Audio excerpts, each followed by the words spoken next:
Everyone, welcome back to Playwright with TypeScript end-to-end automation testing training session 6. In today's session, I will start first with the couple of important functional testing aspects. Then we will start with the Playwright. So in today's sessions, I will cover what is SDLC and STLC, software development and software testing lifecycle, software testing key principles, all key type of functional and non-functional testings, defect and defect life cycle, why automation testing required, what is automation testing life cycle, key important automation testing tools, automation testing coverage and key considerations. Then we will start with the Playwright, where we will learn what is Playwright, what are the advantages, disadvantages, what is the key difference between Playwright with Selenium and Playwright with Cypress, the architecture of the Playwright, why TypeScript is really important for the Playwright automation, and we'll try to set up the environment using VSCode, nodejs and npm. Then we'll create a sample new project in VSCode and install Playwright. After that, once project is created completely, we'll understand the Playwright project and the test script structure. Then once setup is done, we will try to execute the sample script already developed in the project for all the browser, primarily Chromium, Firefox, WebKit, separately in both headless and headful mode. And finally, we'll try to generate the HTML report. So that are the different topics will be covered in today's session. So let's start with the software development lifecycle.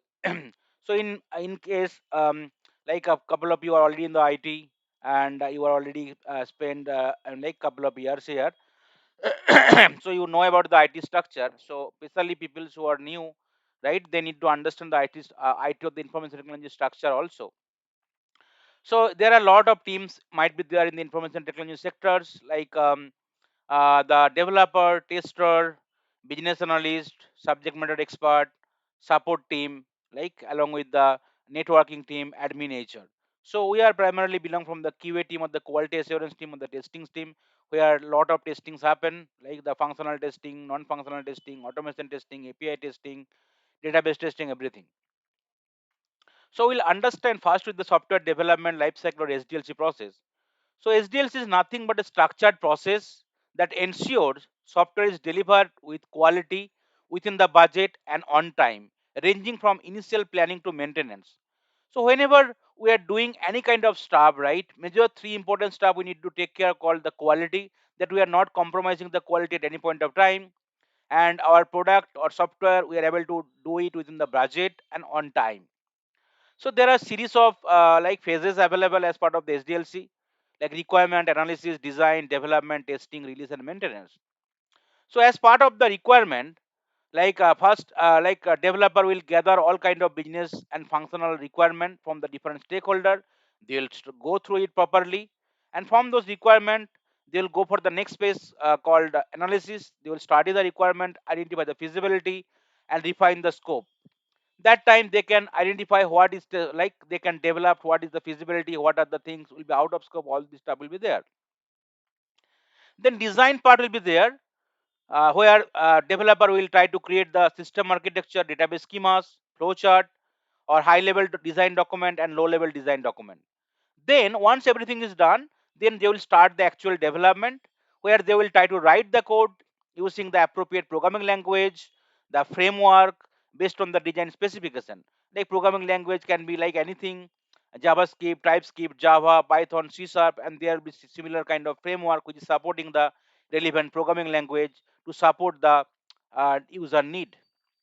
Once development is completed, then testing will resume, where testing team will try to set up the environment. Definitely, couple of series of activities will be there, like this test development, then execution, where they will try to perform all kind of functional, non-functional testing type, and they will validate that like product is ready or software is ready based on the user requirement. So in the testing phase, a testing team will validate functionality against requirement through manual and automated testing. Then release will happen. So when all the testing is certified, no more blocker defect is there, then like code will be deployed to the production environment. And once it's deployed, also like development team need to go for the warranty or support or maintenance, right? They will provide support.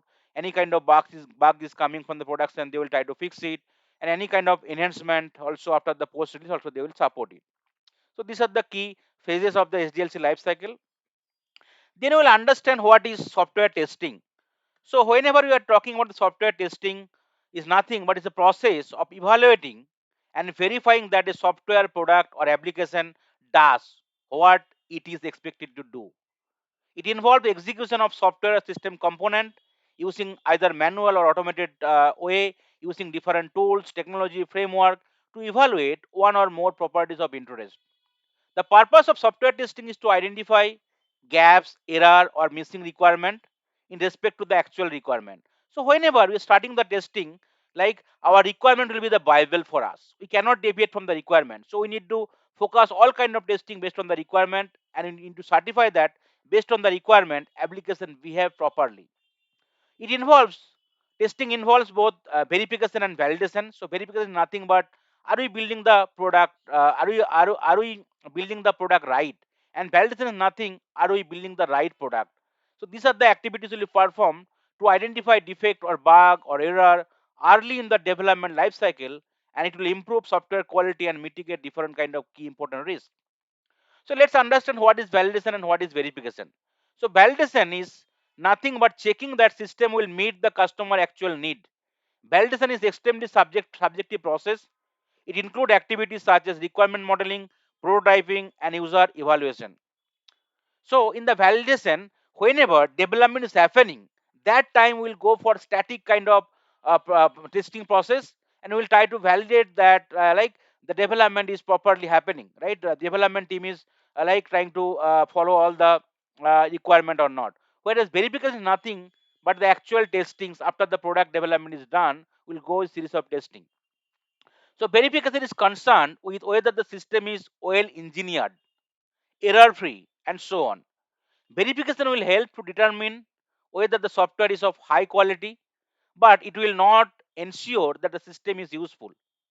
Verification includes all the activities associated with the producing high quality software, testing, inspection, design analysis, specification analysis, and so on. It is relatively objective process, whereas validation is subjective process, whereas verification is objective process. Now let's understand why software testing is necessary. So definitely, like before 20 years back, 25 years back, there was no separate testing team was there.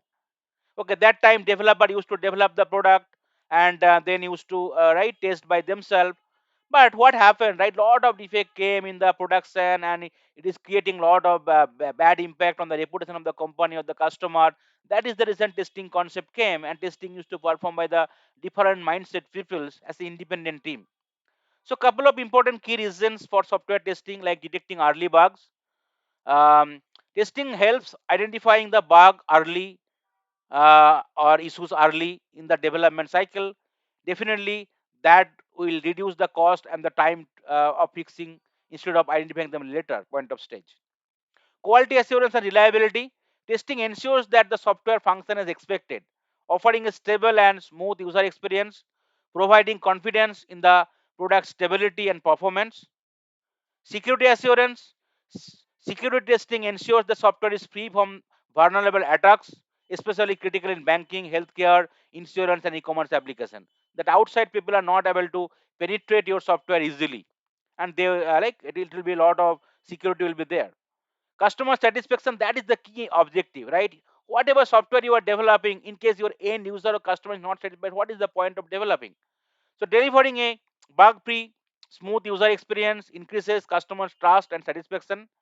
Validate requirement. I already told, right? Like requirements are viable for the QA team or development team. So testing confirms that the application meets both functional, what it should do, and non-functional, how it should do it. Requirements. Reduce maintenance cost. Well-tested software is less likely to fail, reducing future maintenance support cost. Because through testing process, you will able to identify all kind of defects at the early stage, and you can fix it. So later point of time in the production, like the possibility of the defect might be reduced. Improve performance testing can identify performance issues like speed, response, all this stuff that can be optimized before the release, and definitely system performance will be better for the end user. Compliance and safety. Testing validates that software complies with industry standard and safety regulation, crucial for preventing catastrophic failure in critical system. So, especially for different domain like healthcare, insurance, banking, financial service, e-commerce, like retail, okay, travel. So everywhere they different customer from this particular domain, they need to follow some rule specific to the country, specific to the state or region. So without this like compliance, right? Their software cannot be used in the market in the relevant region. Now let's understand what is error, fault, and failures. Error is nothing but human action which will produces an incorrect result, whereas fault is nothing but the manifestation of an error in software or in implementation. And failure is nothing but deviation of software from its expected delivery or service. Any human being can do any mistake or error which produces a defect or fault in the code or software or application of the product. If the defect in the code is executed, the system will fail to do what it should do, causing a failure. Now let's understand with a very simple example of error, fault, and failure. So all human being, right? So sometime from the like after the college life or the school life, we started habituated with eating like lot of like unhealthy food or the like junk food, and we do not used to perform any kind of exercise also, right? So this is the error we are doing intentionally or unintentionally or some circumstance based. So because of this error, it will create some problem in your body. We can have some gastric issue, right? Other issue we can have it. So this will create the fault. So in case error, because of error fault is coming, what we need to do? We need to change our lifestyle. We need to change our lifestyle. We need to just go for the doctor. We need to like go for medications. We or maybe just we need to do more exercise to make us fit. So in case we are not doing, it will create the failure for us.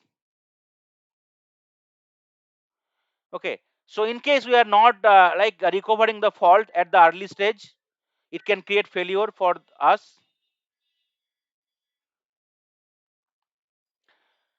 So failure can be kind of figured out with minimal cost at the early stage. But in case, suppose say we are having some issue in our body, right? Maybe liver issue, gastric issue, or other issue.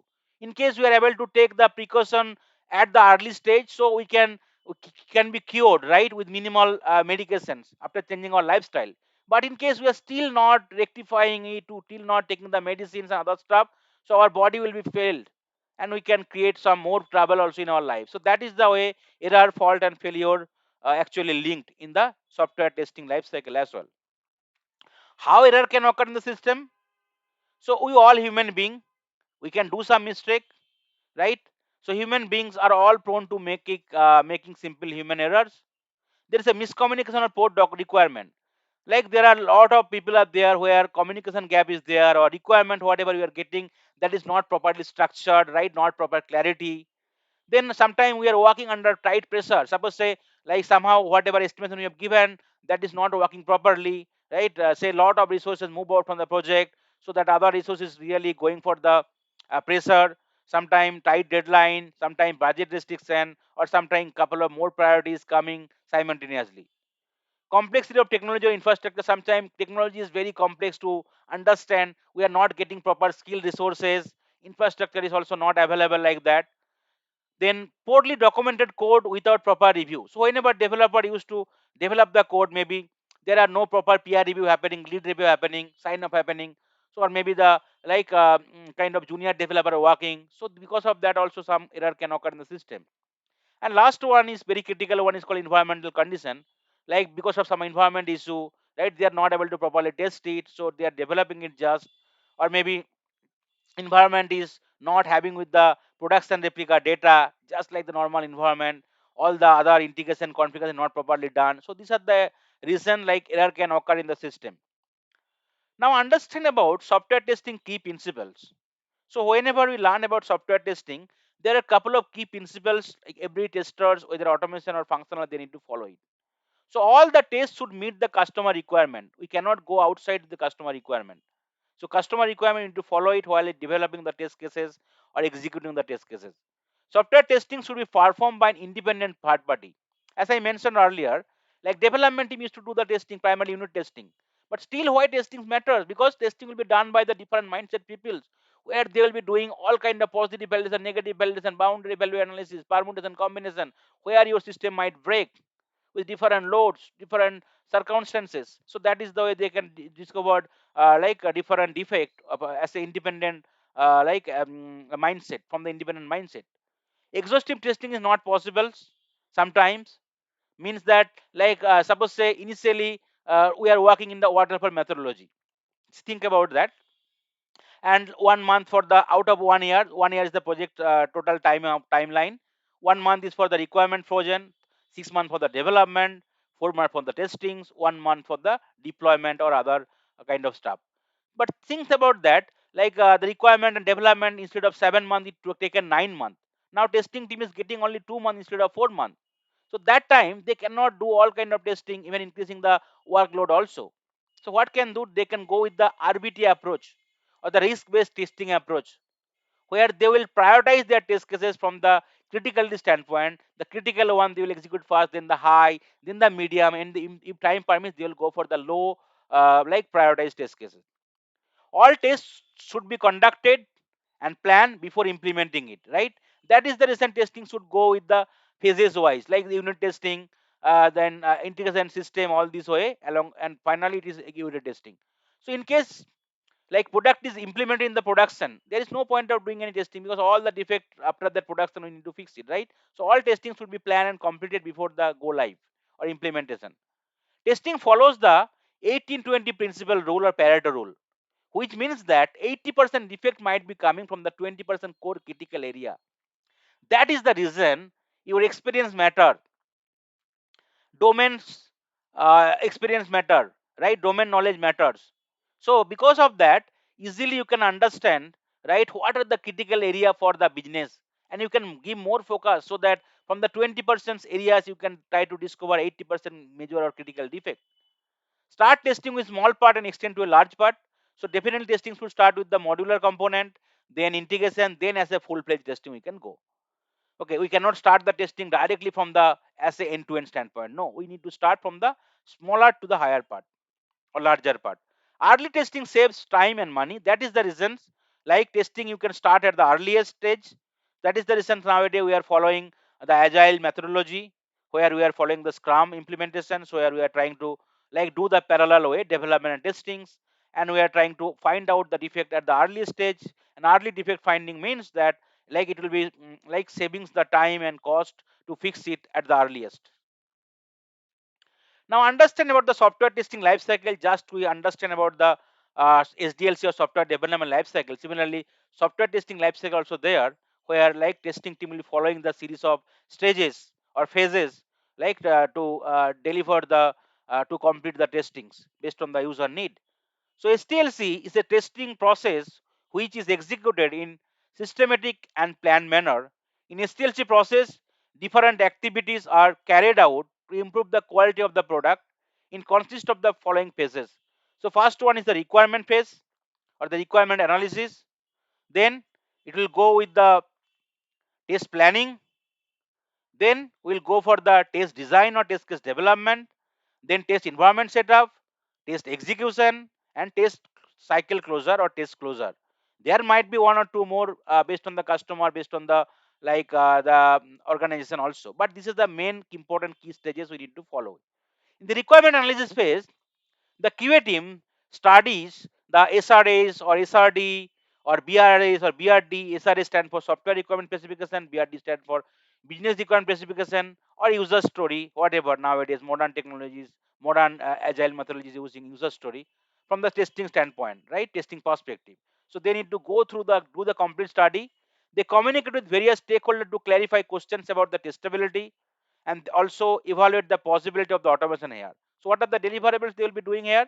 The list of they will formulate that what are the different testable requirements they need to test it, what is the out of scope, all this stuff. And they also do the automations POC. They can try to create a basic framework with the automations, right? Feasibility also. Once requirement is done, they will go for the test planning. In this phase, test manager or the test lead will prepare detailed plan for testing. Activities include determine the test strategy, choosing the automation tool, and resource planning. The deliverables is like the test strategy, plan, test effort and cost estimation report, along with the automation test strategy. Also, they can go for as a deliverable from this test planning phase. Once done, then we'll go go with the test case design or test case development phase. In this phase, tester will prepare the test cases from all the requirement or the SRAs, BRD or BRS like that or user story.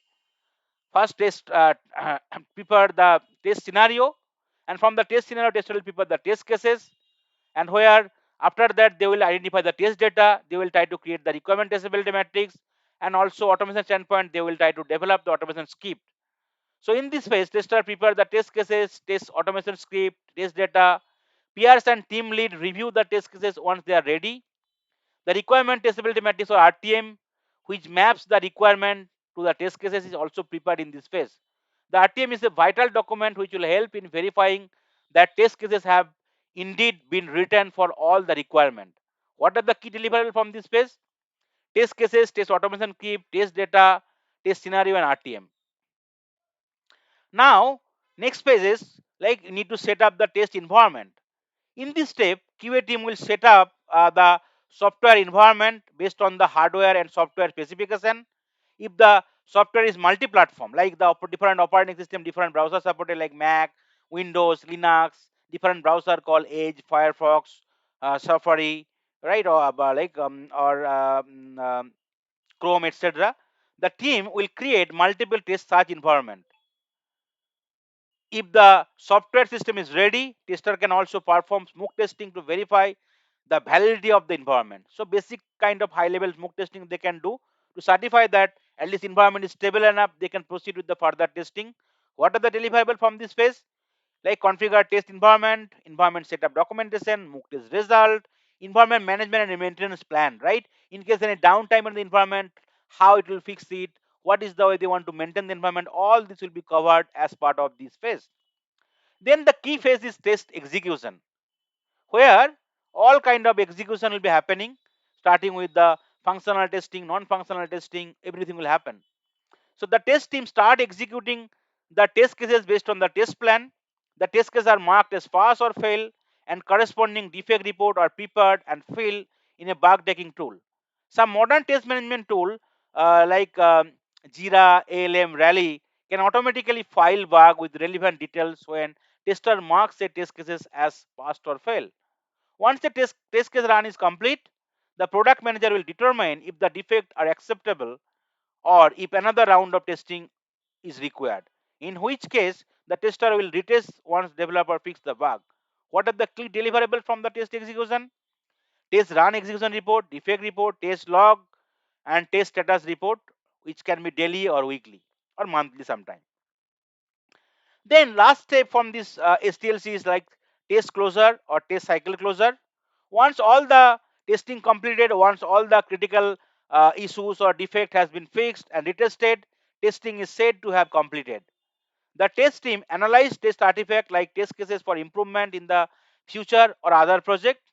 A final test closure report that include all the test metrics of interest is prepared and signed off, and all the key metrics will be there, like what is the coverage, how many test cases run, what is the percentage of test case passed, fail, what are the key defect encounter, everything will be there. So what are the test deliverables as part of the test closure phase? Test summary report, final defect report, lesson learned document also, and they will hand over everything to the business or the customer for their future reference or for the other project or other release also. Now let's understand about the different type of testing, functional and non-functional. So in simple word, what the system actually does is functional testing. To verify that each function of the software application behave as specified in the requirement document, testing all the functionalities by providing appropriate input to verify whether the actual output is matching the expected output or not. It falls within the scope of black box testing, and tester need not concern about the source code of application. So mostly in the functional testing, all black box testing used to happen. where tester can try to just do all kind of testing from the UI or the user interface without knowing the internal logic or without going through the code. So what are the key functional testing type? Unit testing, smoke testing, integration testing, system testing, user acceptance testing, regression testing, and sanity testing we can do as part of the functional testing. So initially, testing should start with the unit testing, which is also called module testing or component testing. It is primarily done to check whether the individual unit or module of the source code or functions or method is working properly. It is primarily done by the developer in the development environment. After the unit testing, development team used to hand over the code, right, or the product or software to the QA team, right. In the QA environment, they will release all the code, right. So here QA team will start the mock testing first.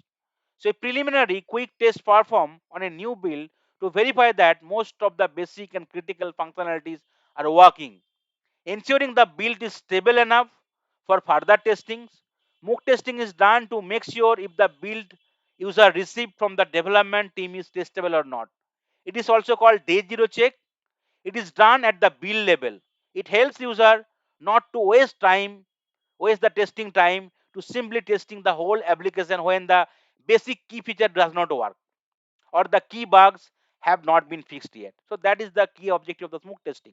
Once smoke testing is passed, like QA team will go for the integration testing. So after individual unit are tested, this type verifies that the integrated module or component work together as intended and their interfaces are correct also. It primarily focuses on validating the interactions, data flow, and interface between combined components such as database, API, or service to uncover bug. So here, couple of modules will be integrated. Then integration testing will perform to certify that integration is happening properly, data flow is happening properly, request response is also properly happening. Request is going to the other interface, the response is properly coming like that. After that, they will go for the system testing, where testing the fully integrated application to evaluate the system compliance with the specified requirement is called system testing. Verifying the complete system to ensure that the application works as intended or not. System testing is carried by the specialist tester or independent tester. System testing should investigate both functional and non-functional requirement of the testing. It is a comprehensive black box testing phase that validates fully integrated software from the holistic or end-to-end standpoint, least working based on the original requirement. It verifies that system overall functionalities, performance, security in a production like environment, ensuring all components work together seamlessly before the final release. Then we'll discuss about the UAT testing or the user acceptance testing.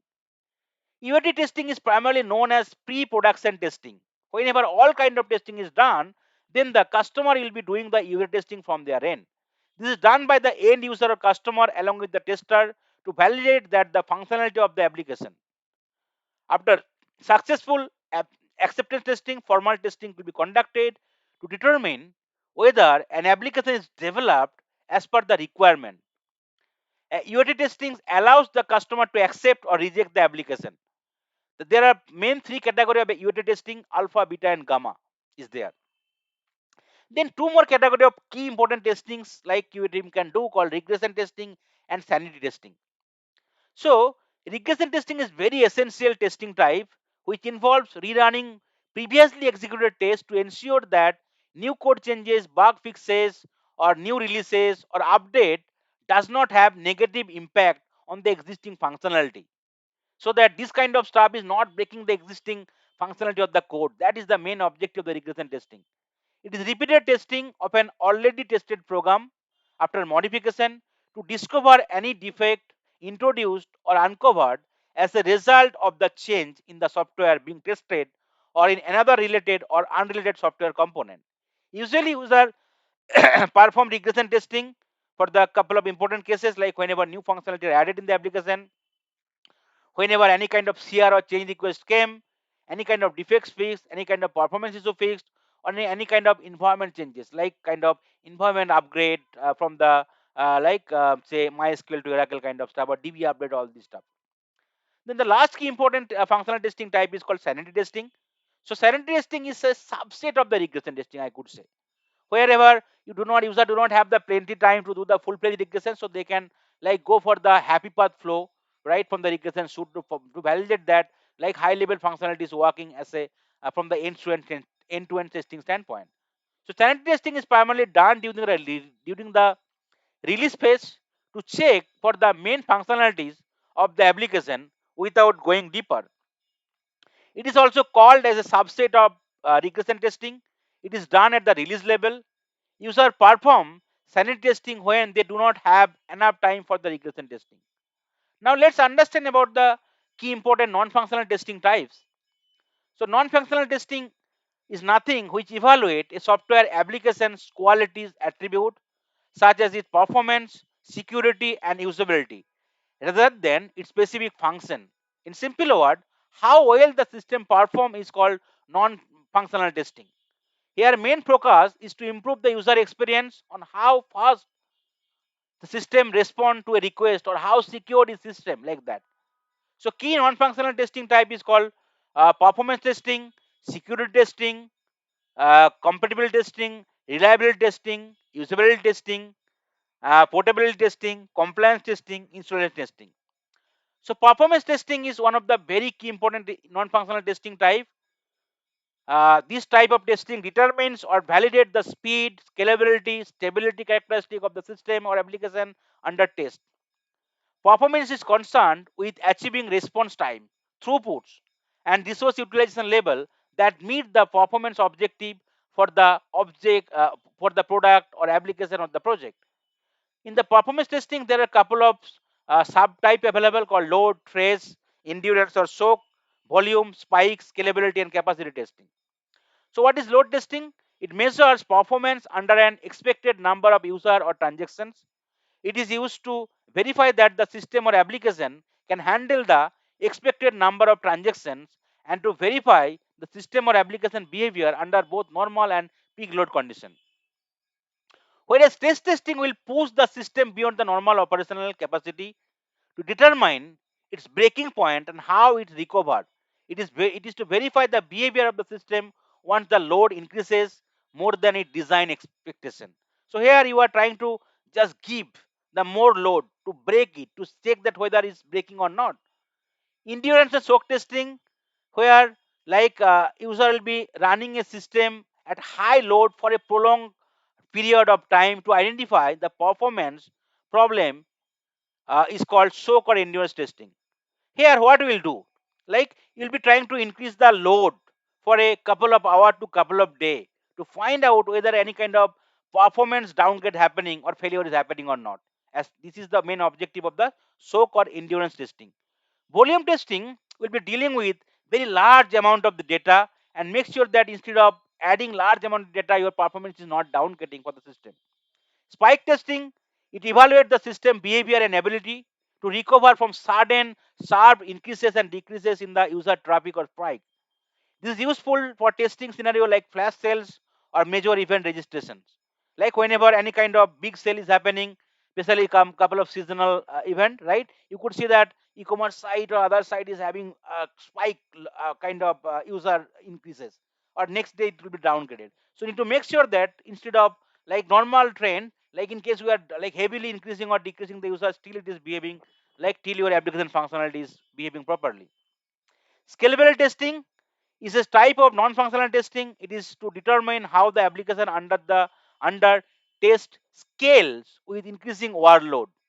Assesses the application's ability to handle increasing user demands or data volume by scaling its processing capacity. So here initially you develop a product. After that you want to increase the more features, you want to interact with the more customers. So that is the way you can check the scalability testing whether system is scalable enough like to handle the upper volume or more features or more data or more users. Capacity testing measures the maximum number of user an application can handle while still meeting predefined performance goal or service level agreement or SLS. Then we'll discuss about the couple of more non-functional testing called security testings, where it identifies vulnerabilities and weakness to protect data loss or resources from the potential threat and unauthorized access. This include techniques like vulnerability scanning, and penetration testing. The main objective of security testing is to determine whether the system protects data and maintains functionality as intended. Couple of subtype from the security testing is called security auditing, vulnerability scanning, and penetration testing.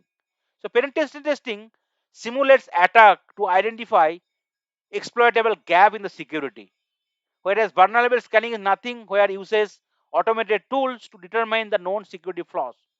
Security auditing reviews code and configuration to ensure adherence to security standard and best practices. Then compatibility testing will come as part of the non-functional testing type, where user will try to verify that software function correctly working across different operating systems, say Mac, Windows, or Linux, or different devices called mobile tab, different browser like Edge, Firefox, Chrome, etc. Okay, it is to deploy and check whether the application is working as expected in different combination of environmental component as well. The reliability testing will be there, which will ensure the software can perform its specified function consistently and without failure under stated condition for a defined period of time. What are the couple of subtypes? Recovery testing, failover testing. In recovery testing, user will assess how well the system recover from failure or crashes, ensuring data integrity and prompt restoration of the functionality. Here, after the failure of the crashes, like no data is getting lost or restoration is happening smoothly, this kind of stuff will be validated. Failover testing evaluates the transition to a backup system during primary system failure, that some backup is happening in case of failure or system crash. Then usability testing is one kind of non-functional testing type, where the main focus is on how easy the system is to use from the end user perspective, evaluating the user interface, navigation, and overall user experience. It certifies whether the application is user friendly or not and was comfortably by the end user or not. The main focus in this testing is to check whether the end user can understand and operate the application easily or not. So, say we developed a very big product and product is flawless, okay, no defect. But in case your end user is not understanding, then what is the point of this product? They are not happy. You definitely your company is like goodwill impact, and you will just company might lose the customer, right, or the resources or the user. So here, primarily two type of testings performed called accessibility testing, ensures the software is usable by the peoples with disability, complying with the guidelines like web content accessibility guideline or WCAG. Navigation testing, where accesses the clarity and ease of moving through the application from the page to page, from the like section to section, like that. Portability testing also there, where like user can check the ease with which the software can be moved from the one environment to other environment. Environment is nothing but a combination of hardware and software. Compliance testing, using which we can confirm that software adheres to relevant industry standard, regulation, and legal guidelines. The last important non-functional testing type is called installation testing. It ensures the software installs, update, or uninstall correctly across different environments without focusing on the application specific business feature. It validates the user experience of setting up the software, including system compatibility and file configuration. So these are the different key important functional and non-functional testing type, which definitely we need to understand before proceeding to the our automation journey.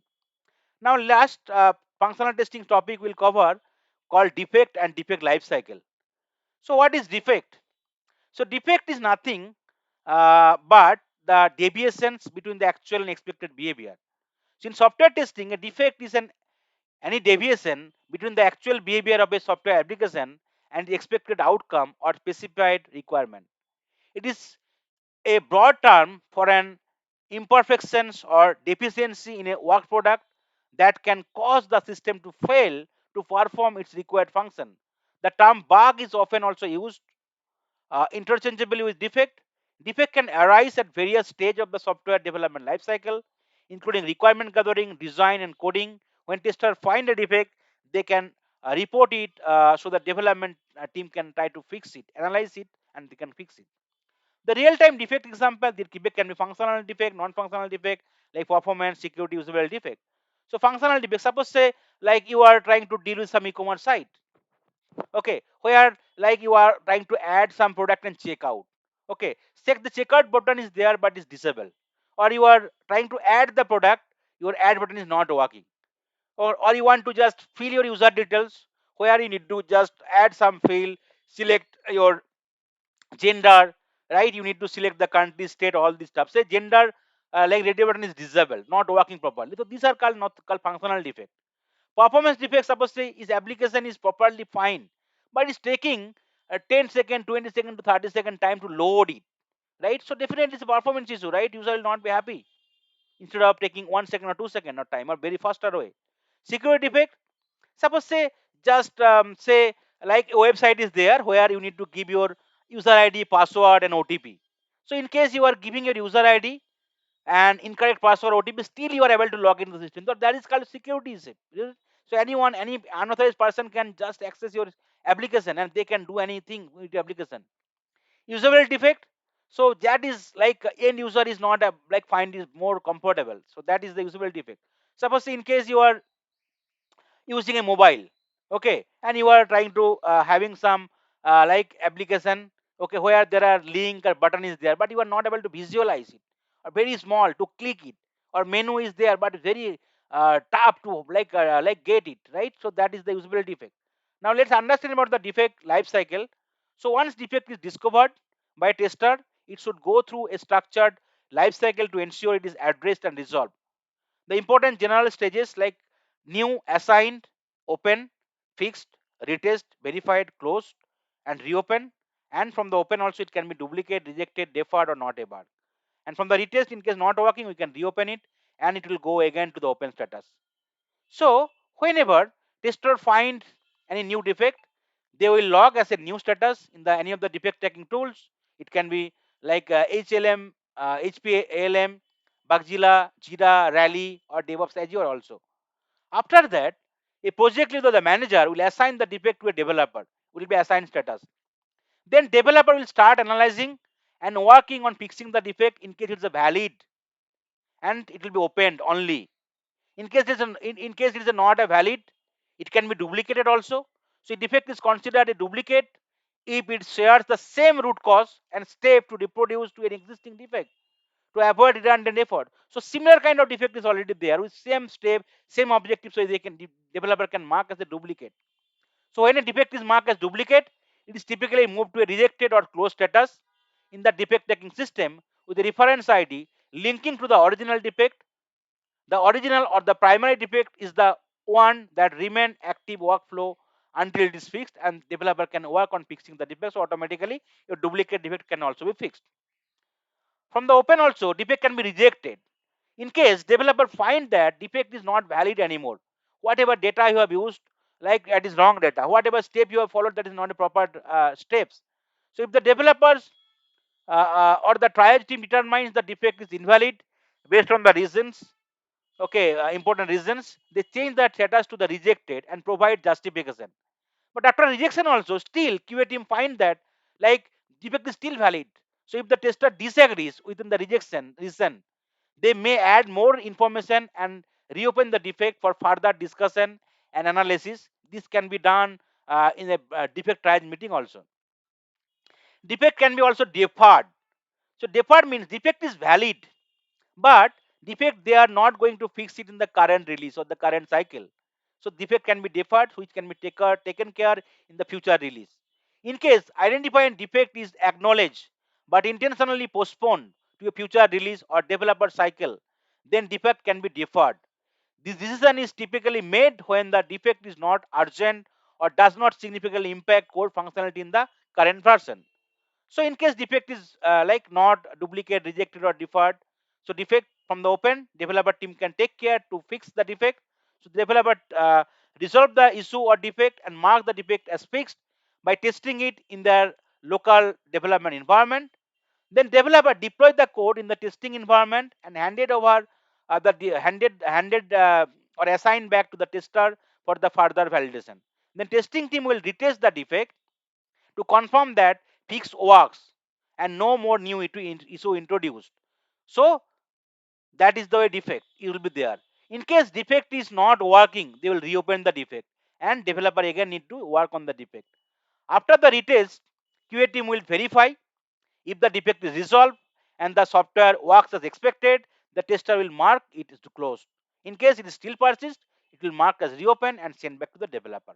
So that is the life cycle of the defect from the software testing standpoint. And there are a lot of defect management tools like Rally, HPLM, Bugzilla, Jira, DevOps Azure, where we can try to add the defect, where developer, like product owner, business analyst, scrum master, everybody can have access, everybody can go through the defect, everybody can comment out on the defect, and defect can be triaged in the triage meeting and also other priority meeting also.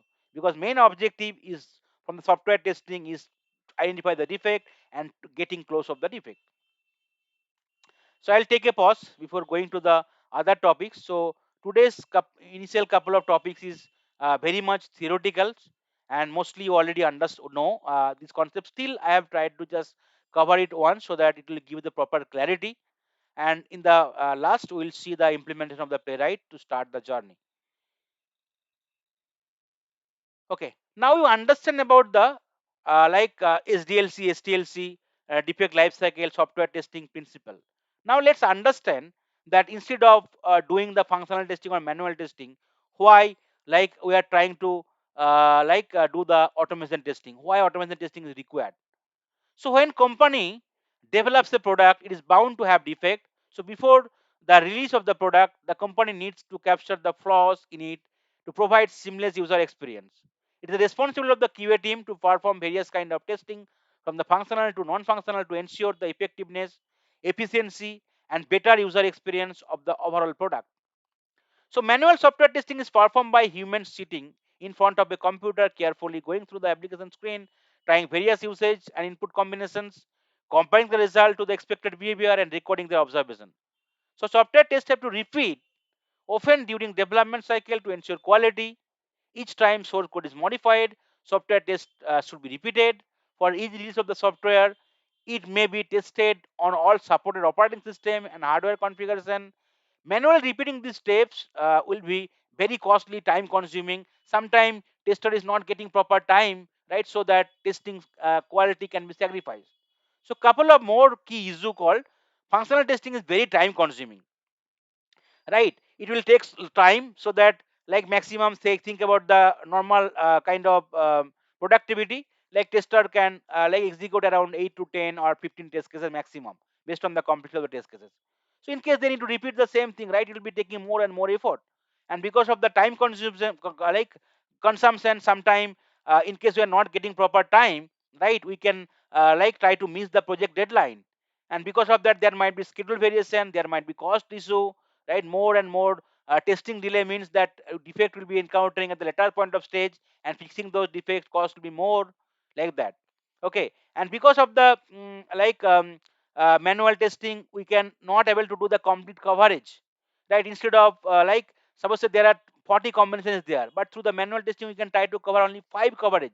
So we are not making assurance of 100% coverage of all the data combination, right? Higher chances of risk will be there because we are doing it manually. So all human being, we can do some mistake, somehow not working, we did not think about that, we have tried to execute it, right? That time our mind was not good, somehow we executed and passed the test case, but actually spelling. So this kind of mistakes can happen.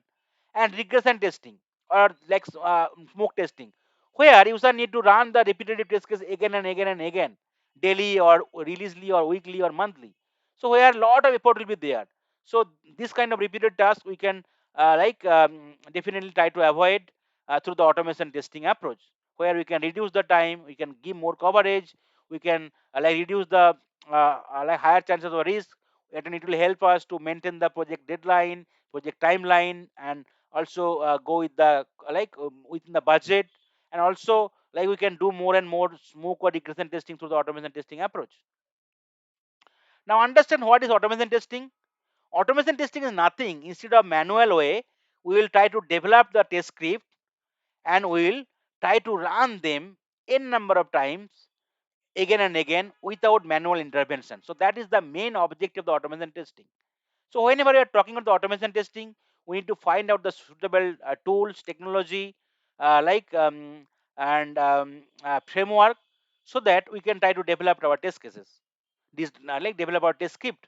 So automation testing is software testing method or technique to test any application and compare the actual result with an expected result.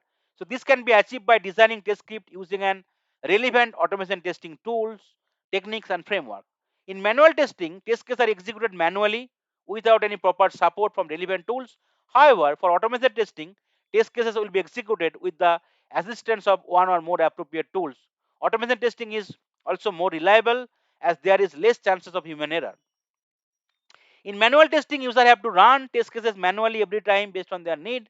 Hence, it is time consuming. However, in automation testing, once script are ready, user can try to run the test cases n number of times with different combination of data with minimal time.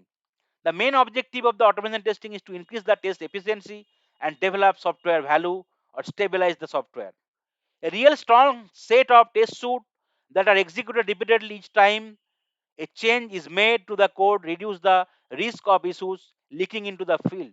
Automated test helps in finding the bug early in the software development lifecycle, thereby reducing the risk of delivering faulty software. In a constant changing code base, user have the ability to automatically execute the test case on each commit. User would not have to continuously carry out manual step by setting up the environment or remember the step to execute test cases. Everything is done automatically. Apart from that, automation testing carry out the same step every time with precision or more accuracy. The results are generally made available to everyone concerned in the least possible amount of time. There are a lot of tools, extension available for the automation testing, which will provide feature to measure a number of code quality metrics such as code coverage, technical debit, like code schematic check, etc. Automation testing having an upfront cost. Mean initial time you need to invest cost because that time you need to develop your test script, right?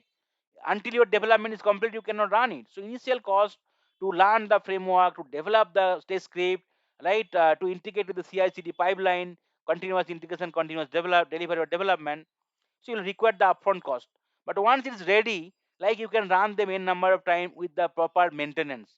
But until you are maintaining the your code base automation script properly, it will be real mess.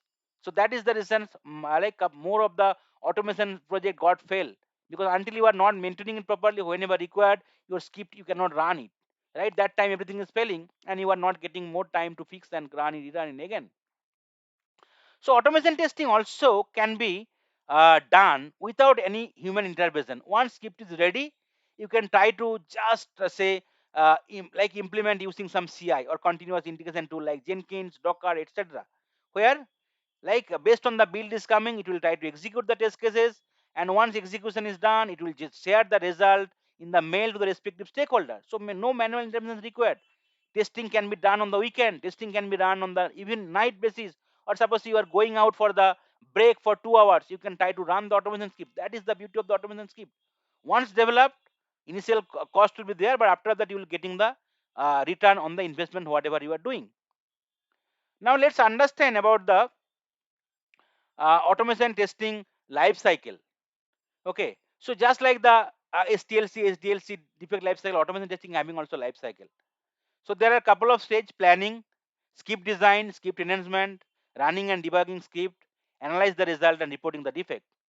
So in the planning, first we'll analyze the requirement, analyze the AUT or application under test in terms of object identification, identify the test case for automation. So here, first, like testing team will go through the proper requirement analysis and go through the applications and identify that whatever thing can be testables, whatever not testables, or test case already available or not.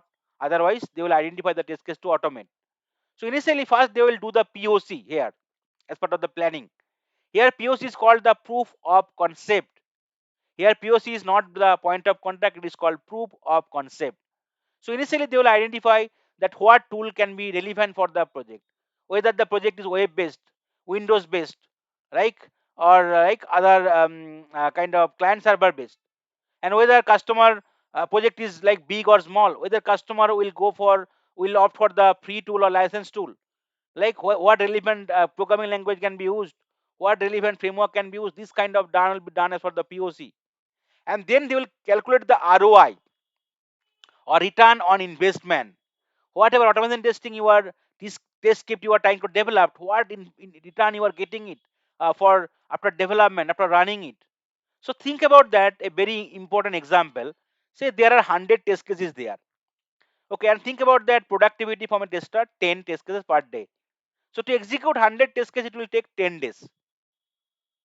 Okay, for one cycle. But to automate initially, like they need to invest 30 days. So what return you are getting in case you need to run for only one times. So your functional testing about 10 days, where automation testing about 30 days. So there is no point of automation. But think about scenario where those 10 test 100 test cases you need to execute for 10 times throughout the life cycle. So functional testing effort will be 10 into 10, almost 100% day or PD. But for automation testing, one script is developed, 30-day gone. After the maintenance effort might be 10 days, and to run every release one day. Into 1 into 10 is 10. Total means 30 plus 10 plus 10 means 50 days. So here now you are saving 50 more days to the automation. So that is the way you can calculate the ROI. After that you can proceed with the automation. Once planning done, we can go for the test design, where we need to go for the creating the page library, creating the reusable component or method, and designing the test steps using the different element locator strategy. Okay, so always need to focus out the like reusability, because we need to write the code once or functions and we need to call them n number of time. In case any changes, we can update the functions or the method automatically. Everywhere it is being called, it will be automatically updated. We need to just implement different locator strategy we'll be discussing in the playwright session, and we need to create the different page library to deal with the different pages, so that whenever you need to just maintain the test script, it will be very easy, or debug it, it will be very easy. Once test script is developed, we need to enhance our script, because testing objective is not only from one page to one another page navigation, right? Instead of that, we need to validate that every page is important functionality. Are you able to validate it? We are able to check the assertions. We are able to verify all the important key point, right? So we need to just insert the verification point using assert or verify command. We need to use the parameterization in data-driven testing, or we need to handle the expected or unexpected error. Suppose the same test case I need to repeat it, right, for the 100 times with different data set. So are we calling the same thing again and again? No, instead of that we'll going for the data driven testing approach. We'll try to refer the data from the CSV file or Excel or XML file, and we'll execute the same test case again with the different variety of the combination of the data. So this is the way we can enhance our test script. Then we need to run and debug the test script, because initially we are trying to isolatedly creating the test scripts, but after that, once everything is done, we need to make sure that they are running properly as a suite using some CI/CD CI tool like Dockers or Jenkins or Bamboo. Okay, and then they are properly working. Any kind of problem we can try to fix and debug the issue for any kind of errors, or any kind of result mismatch, or any kind of output not coming properly. We can try to run and debug it, and our script can be ready after proper maintenance. Then so whenever required, we can try to run those scripts based on the demand, like smoke suit or regression suit or end-to-end suit, like that. And that time we can get the idea how many test cases passed, fail, what are the defect encountered. You can publish the result, and we can identify the defect, and you can log them in the any of the defect management tool. So that is the automation testing lifecycle. What are the key important automation tools, testing tool available in the market? There are a lot of tools available. Just like Selenium is a very powerful tool. It's a free tool for the web-based application testing. Okay, very popular tools. Okay, and provides multiple browser support, multiple operating system support. But Playwright is a very competitor to Selenium. Why? Because it's an open source tool with lot of added functionality inbuilt. And Playwright not only support UI automations, apart from that, Playwright support API automation also fully. That is the main advantage of the Playwright. Then Cypress is there, a modern open source JavaScript based front end testing framework designed primarily for dealing with the web based application. EFT or QTP is there. EFT is nothing but the unified functional tester. Initially name was QTP, Quick Test Professional, now is UFT. Is very useful tool for the non-web based application, and comes with a built-in object repository or couple of more advanced feature. It is a paid tool. You need to give the license cost, And then Tosca is there also, which is a paid tool, a powerful automation tool for functional regression testing of various software product like SAP or Salesforce. It's a paid tool with lot of added advantages or lot of added inbuilt functions available. Postman, SOAP UI are primarily API testing tool, which is the free. So Postman is widely adopted platform for designing, testing, and documenting APIs, allowing user to write various tests and execute them automatically. SOAP are also similar kind of open source tool designed specifically for functional regression and security testing of SOAP and REST web service, or the API testing primarily. Apache JMeter is again a tool for the performance testing, and open source Java based desktop application designed to load, test the functional behavior and measure performance of web application and various services under heavy loads. Using Apache JMeter also nowadays we can do the API testing as well. Catalan Studio, a comprehensive all in one platform built on the top of Selenium and Appium that support web, mobile, API, and desktop application testing with both codeless and scripted mode. Codeless is nothing but the record and playback mechanism. Then Appium is there, especially for the mobile related testing. API Express, so you can use it. So automation testing tool that support mobile testing, native app testing, and mobile web based testing is called Appium. Whereas Espresso is nothing but a UI testing framework precisely for dealing with the Android application, known for its speed and reliability in testing within the application's environment. Now let's understand about the automation testing coverage and the key consideration.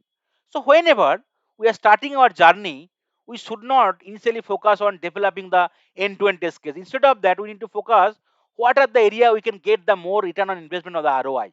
So initially we need to focus on the like smoke or sanity to suite development. After that, we can go for the regression to suite development. Then we can go for the end-to-end lifecycle validation testing. Then we can go for the build deployment kind of strategy. Then we can go for the functional test suite where you can go for the integration end-to-end test like that. And also we can try to focus on test data creation. So think about that. So for a certain day, right, like you need to create 2000 data, 5000 data. So is it possible manually to create it? Instead of that, what you can do, you can create a simple script where you can try to implement data driven approach using different commands to create the data easily through the automation test script.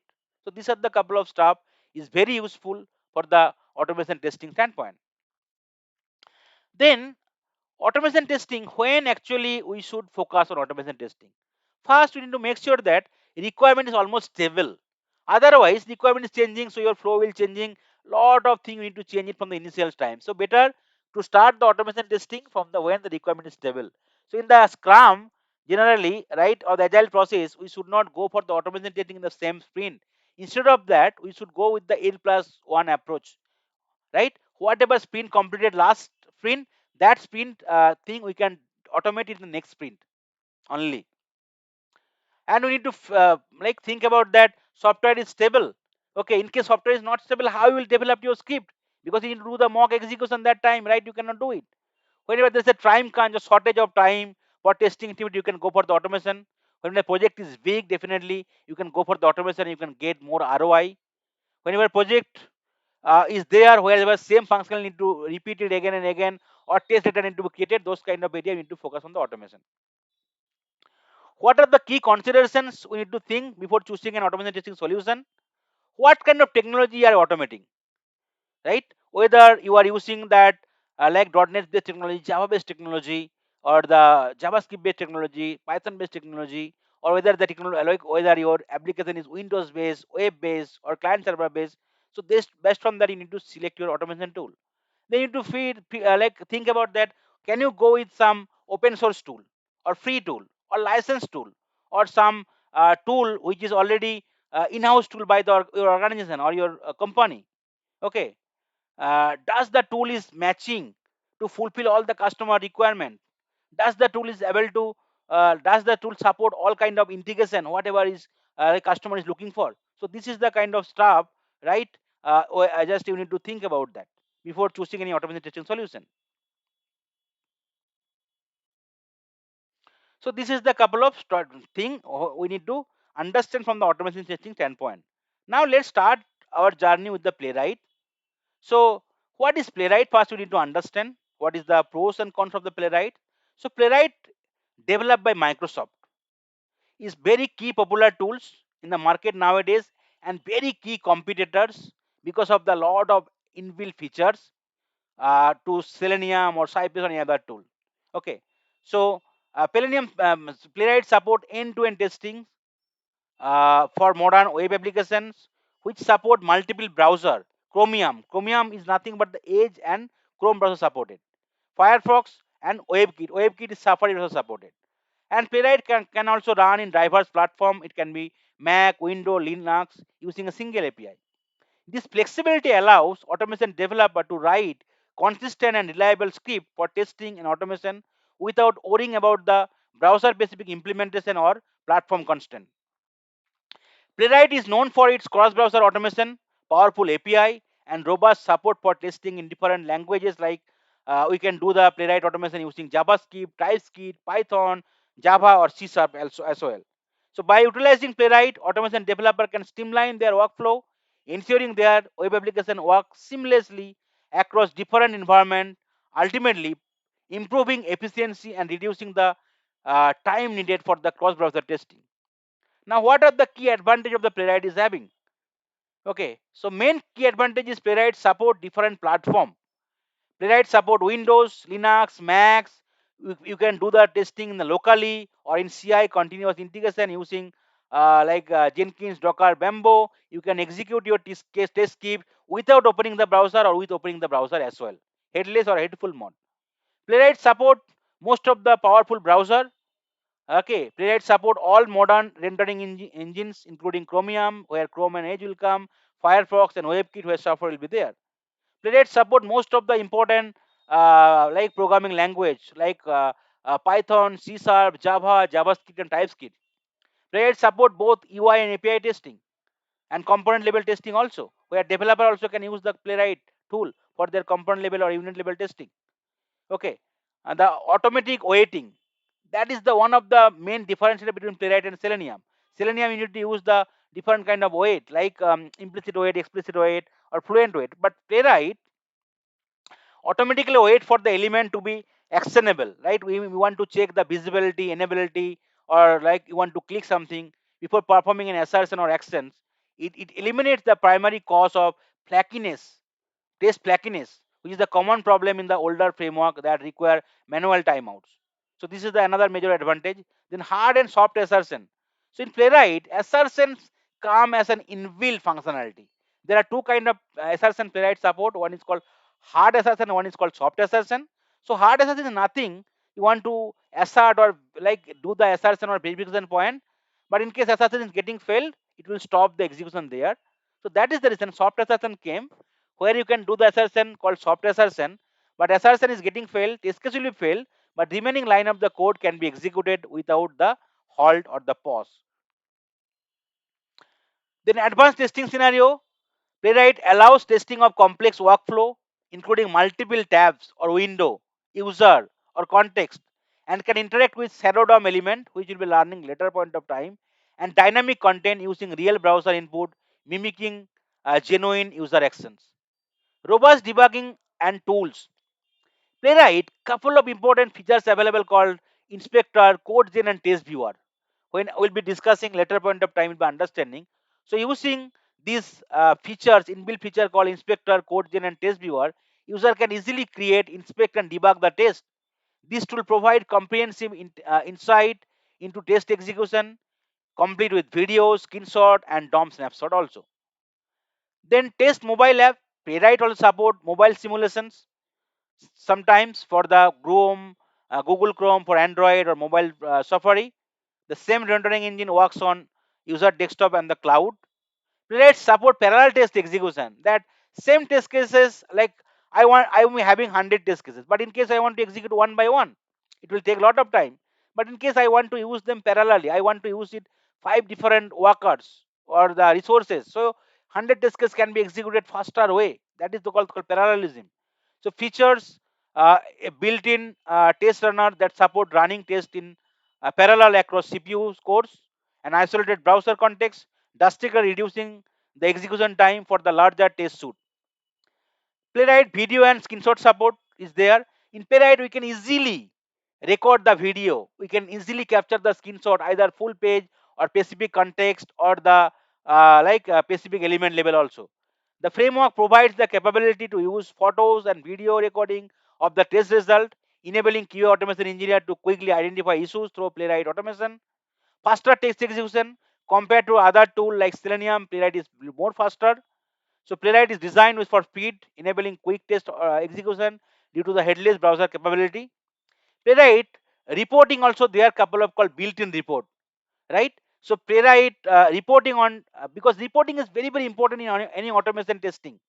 Until you are able to generate the proper report, right, there is no point of the tool for automation, because at the end of the day, whenever you are running all the script, right, you require some report. What, how many number of test cases passed, fail, right? What are the problem of the failure? What are the reason? How many script? All these things you need to want to get it.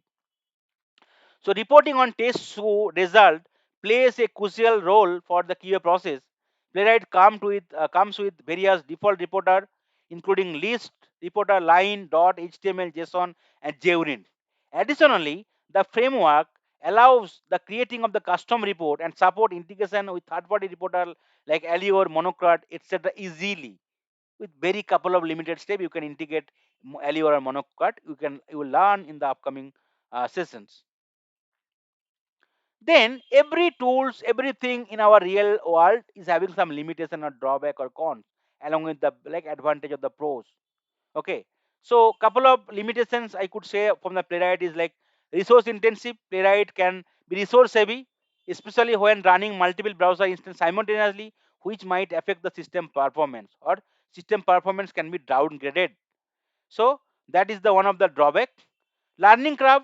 Automation developer unfamiliar with the library may face a steep learning curve due to the extensive features and functionality. Limited community resources, because Playwright is dominating market for the last couple of years. So like resources called video, documentation, right, training will be able to hard to get it. Just other tool like Selenium will be getting plenty of resources, but Playwright will be getting limited. While growing, the community and resources available for Playwright are not as vast as some other established testing framework, which can affect troubleshooting. Smaller ecosystem, although going rapidly, it has smaller community and fewer third-party plugin compared to established tool like Selenium. Then no real mobile device testing. Playwright is primarily designed for desktop web browser and only offers mobile device emulations, like emulating some mobile device called iPhone or the Pixel using Viewport, rather than directly automating of native mobile application or real mobile devices. Selenium can be integrated or can support in mobile like testing using APM. So that is the one limitation. The limited browser and version support.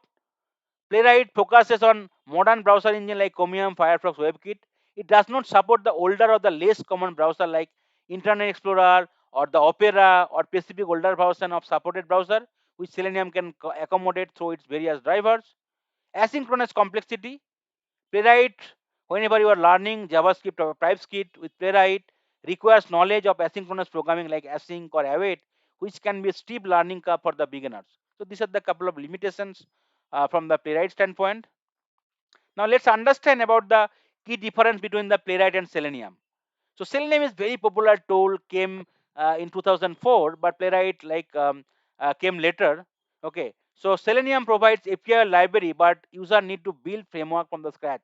But Playwright, ready to use framework. Playwright installation just takes few minutes to be configured. Playwright support the browser called Chromium, WebKit, and Firefox. But here Selenium does not support the Chromium and WebKit. Playwright shipped with inbuilt assertion library, but Playwright like you need to rely on test change or JUnit. You need to integrate it, but does not have any default assertion mechanism. Playwright is not dependent on the WebDriver. Playwright communicate with the browser via different protocol than WebDriver based automation tool. In Selenium requires WebDriver installation since drivers are not inbuilt. The architecture of the Playwright is that it follow WebSocket protocol, whereas Selenium follow JSONware or HTTP protocol. Selenium is comparatively slower, Playwright is comparatively faster. Playwright is having auto waiting features mechanism, which can reduce flakiness, or which will wait for the element to become actionable. Selenium, sometimes you need to like uh, go for the different auto waiting, different waiting called implicit wait, explicit wait, fluent wait. All this part you need to manually add it. Playwright support API automation and mobile application testing. Okay, but Selenium does not support API automation, but mobile application testing is possible using third-party tool like APM. Playwright supports only Java, Python, .NET, or C has, and TypeScript and JavaScript. So Selenium, along with Java, Python, C Sharp, TypeScript, JavaScript, Selenium additionally support Ruby, Perl, PHP also. Now let's understand about the key difference between Playwright and Cypress. So Playwright is primarily used for cross-browser and complex flow, whereas Cypress is used for the developer experience and the speed standpoint. Playwright architecture outside the browser, Cypress architecture inside the browser. Playwright support couple of language like Java, C Sharp, Python, JavaScript, TypeScript, but Cypress only support JavaScript and TypeScript, no other language. Cypress support Chromium, Firefox with limited WebKit, but Playwright fully support Chromium, Firefox, WebKit. Okay, Playwright support multiple context switching or the multiple tab or window handling. Cypress support with limited version. Parallel testing is possible through Playwright fully, but Cypress is possible through the paid version, the cloud version. Mobile application is possible natively in Playwright, whereas Cypress via viewport is limited version is possible. Debugging in Playwright called test viewer, in default debugging like tools integrated. Cypress is called timetable debugger. Now let's understand about the Playwright architecture. Okay, so this is the architecture diagram of the Playwright. You could see this is the client library, where client library is trying to interact with the different programming language like Python, Java, C Sharp, JavaScript, TypeScript, all this stuff. And after that, client is trying to interacting with the server or node through the web socket. Okay, in the bidirectional way. And after that, your server is trying to interact with the different like a browser engine called Chrome, Firefox, or the WebKit through CDP or CDP plus protocol. CDP will be only there on the Chrome browser engine support. CDP plus will be there for the Firefox or the WebKit support. So let's understand what is client. This is nothing but where the test scripts are written using Playwright's API binding for language like Java, Python, JavaScript, TypeScript, or .NET or C Sharp. Server acts as an intermediary, translating client command into browser specific understandable instruction and managing browser instances. Playwright server is powerful by nodejs even if user is not directly using JavaScript or Node in their test code. Then WebSocket is there, which nothing but the Playwright utilizing WebSocket for efficient bidirectional communication between the client and server. Running over TCP is nothing but the transmission control protocol. This persistent connection significantly enhances speed compared to HTTP's request response model.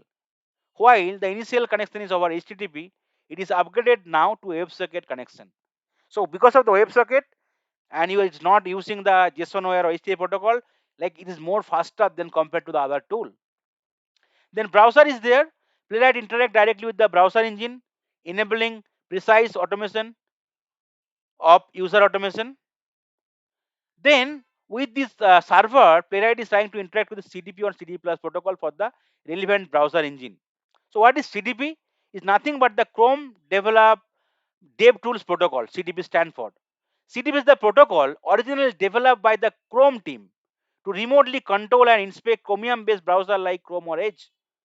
Tools like Chrome DevTools, Puppeteer, and some Playwright features uses CDP to open tabs, emulate devices, monitor network requests, capture screenshot, etc. In Playwright, CDP is used behind the skin, especially in Chromium, to interact with the browser at low level. Then CDP Plus is there to interact primarily with the Firefox or the WebKit engine. So what is CDP Plus? It is nothing but the enhanced CDP by Playwright. So CDP Plus is Playwright extension of standard CDP. It includes custom enhancement and extra capability that are not available in the vanilla Chrome Devs tools protocol. CDP Plus allows Playwright to do the couple of actions. What are those actions? It works across multiple browsers, Chromium, Firefox, WebKit with a consistent API. It provides more stable automations, especially around multiple context, permission, cross-browser behavior, etc. It adds feature like tracing, recording. We are understanding in the upcoming session what is tracing, how you can record and playback the script also using like Playwright. And especially CDB Plus is superset of CDB, providing Playwright specific control and consistency across different browsers. Now, last is called browser context. So Playwright utilizes browser context to provide isolated test environment which will allow for parallel test execution. Using the browser context, we can try to create the different pages and we can try to open different tab. All this stuff can happen through the browser context. Now let's understand why here we are learning Playwright with TypeScript. What TypeScript is having playing a pivotal role for the Playwright automation. So TypeScript readability and understandability. Explicit type make the code easier to understand, especially in large test suite when working as a team. Type safety, TypeScript static typing helps catch common error like typos, incorrect data types, or missing property during compilation, preventing them from becoming runtime bugs in the test. So you already learned whenever you are using TypeScript, you need to give the like data type, either number or string or boolean, all this stuff. So this is the way we can try to catch the common error or like typos, incorrect data, all this stuff. Refactor refactoring confidence. With type checking, user can refactor their test code with greater confidence, knowing that the computer will flag an inconsistency. Auto completion and intelligence. The ID or the integrated data environment with TypeScript support provide intelligent code completion and suggestion, making it faster and easier to write playwright test script. Early error detection. Error are highlighted in the ID as user type, allowing for immediate correction and reducing debugging time. Self-documenting code. Type definition serve as a form of documentation, clearly indicating the expected input or the output of functions and method. Structured code. TypeScript encourage more structured and organized code, which is very crucial for managing and scaling the complex state automation framework. Easier collaboration. Clear type definition facilitates collaboration among team members, ensuring everybody understands the expected data structure and function signature. Now, what are the TypeScript key features which is making very popular for the Playwright? So Playwright, the TypeScript is nothing but a superset of the JavaScript. So whatever features JavaScript is having, TypeScript automatically having. But TypeScript having a more couple of advanced feature. That is the reason nowadays TypeScript is very popular. So TypeScript is a superset of JavaScript that adds static typing to the language. Combining Playwright with TypeScript offer a powerful solution for the web application testing.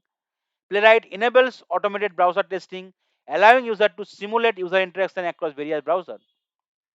Then the OPS concept, object-oriented programming structure. TypeScript fully support the OPS, starting with the object, classes, constructor, inheritance, polymorphism, abstraction, encapsulation, whereas JavaScript does not support them. And TypeScript also can support different access modifier like public, private, protected. Okay, static typing, already discussed. This is the most fundamental feature.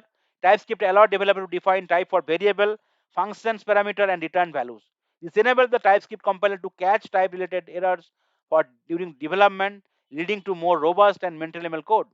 Interface.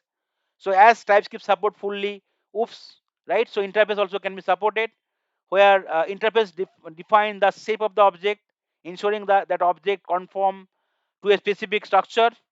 They are crucial for creating clear contract within the code base, user code base, and improving code reliability. Module. TypeScript fully support the module for organizing code into separate manageable file, prompting better code organization and usability.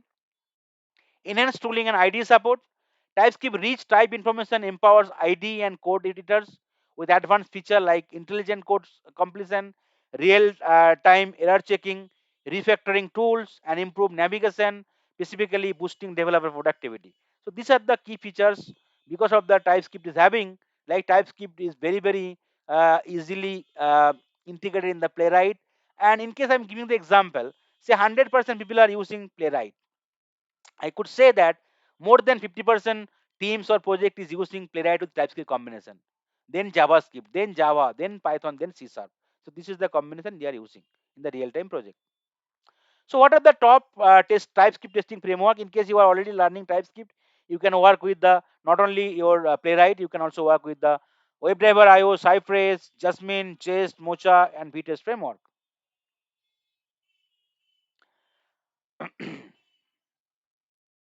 Now, what are the stuff required, right, for the Playwright to start your journey Playwright TypeScript? So those already discussed in the sessions whenever I started TypeScript.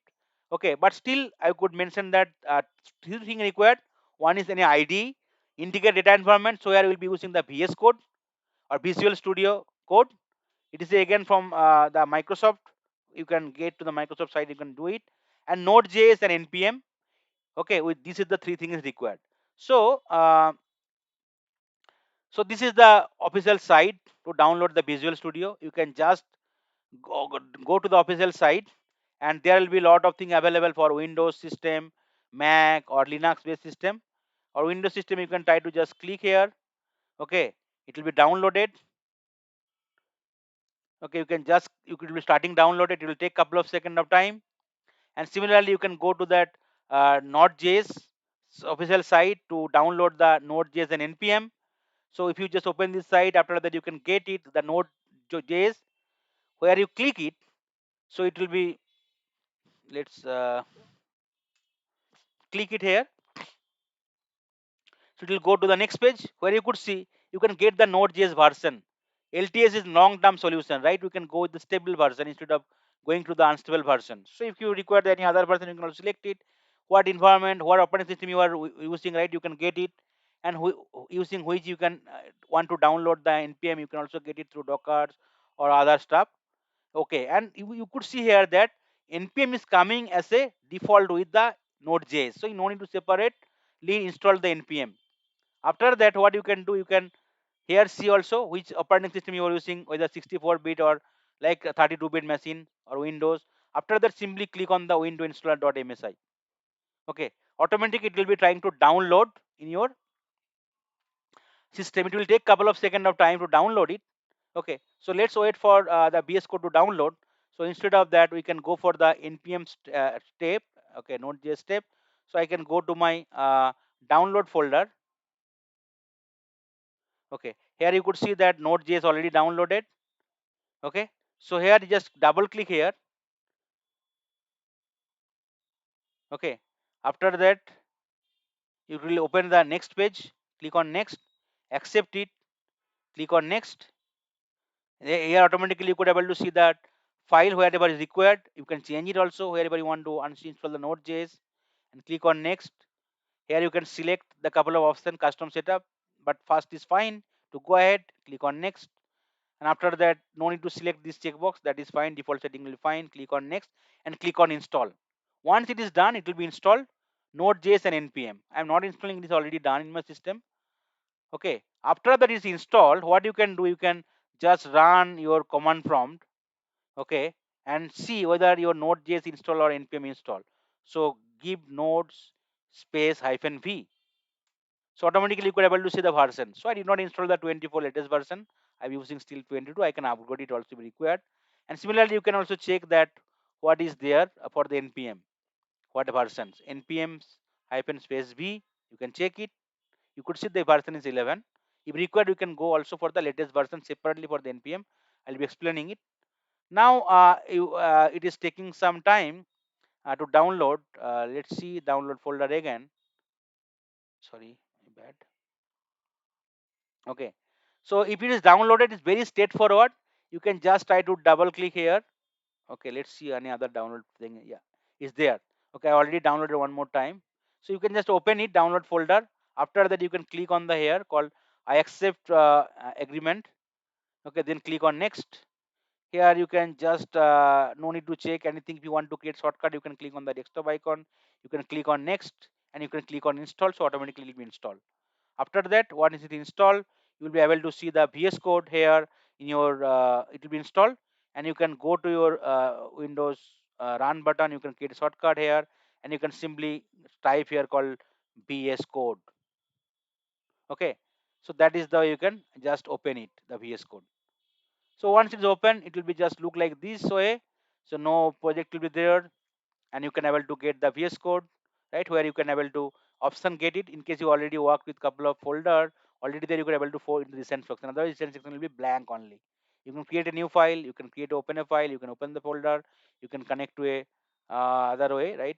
Connect to a workspace. You can generate new workspace also. Okay. So now, so this is the preconditions like the ID, VS Code, okay, Node.js and npm. Okay, so why VS Code or Visual Studio Code is really important for dealing with to take as an ID for the Playwright automation. So Visual Studio Code, commonly referred to as a VS Code, is an integrated development environment ID developed by Microsoft for Linux, Windows or Mac's based operating system and web browsers. VS Code is a robust code editor that supports different programming language like C Hash, C++, PHP, Python, HTML, CSS, and many others. Its rich set of features include intelligence, code refactoring, and other that make working with its an effortless job. VS Code also an excellent code editor for JavaScript or TypeScript with a rich set of functionality and extension custom built to make coding JavaScript a bridge. VS Code or the Visual Code for short is a free open source code editor. It's designed for programmer or developer to work, supporting a wide range of language and framework like Python, JavaScript or TypeScript, HTML, and many more. VS Code comes with Git integration that allows user to commit, pull, and push their code changes to a remote Git repository. Because whenever you are learning the framework, you need to understand about the this particular DevOps part, right? Called the Git, GitHub, Jenkins, Docker. So you cannot have the code in a normal way in your Eclipse. Instead of that, you need to like store in some repository using some GitHub, GitLab, or Bitbucket, right? Okay, and you need to just use the Git to like do the different operations. Okay, like commit, pull, push the code, or clone the project. One of the most notable features of ID of the VS Code ID is ability to customize through extension. User can add extension for specific programming language, themes, debugging tools, and many more. The tool provides built-in debugging compatibilities for various languages, allowing developer to detect and fix error efficiently. VS Code include a built-in terminal that allow developer to execute command directly from the editor. It simplifies the workflow. Okay, so this is the website like official site. You need to go already shown you. You need to just download the file, execute the file, accept the term and on condition, click on the install button, wait for the installation to complete it. After that, you can start your system if required. Otherwise, you can launch write the VS Code to start it. And Node.js is nothing but a JavaScript or TypeScript runtime environment used for running the code. So Node.js is JavaScript or TypeScript runtime used for running JavaScript code outside of a browser, whereas NPM or the Node package manager is a package manager used to manage and install libraries or package for user Node.js application. So I already shown you how to go for the latest long-term solution versions from this official site, and now based on the Node.js installation, LPM also will be installed as an integrated package. After Node.js install, if you want to update Node.js also, right, you can run this code into the terminal. Npm space install -g space npm at the latest install. So it will update Node.js, update npm. After updating Node.js, you can update npm also. So it will update the with latest version from the npm as well. Now let's start with your journey on the Playwright project. So what we can do, we can try to first create a project. So before that, what we need to do, we need to install the Node.js npm. We need to install the ID, VS Code. We need to open the ID. After that, we can try to create a folder. So in say suppose in this folder, I'll create a folder first.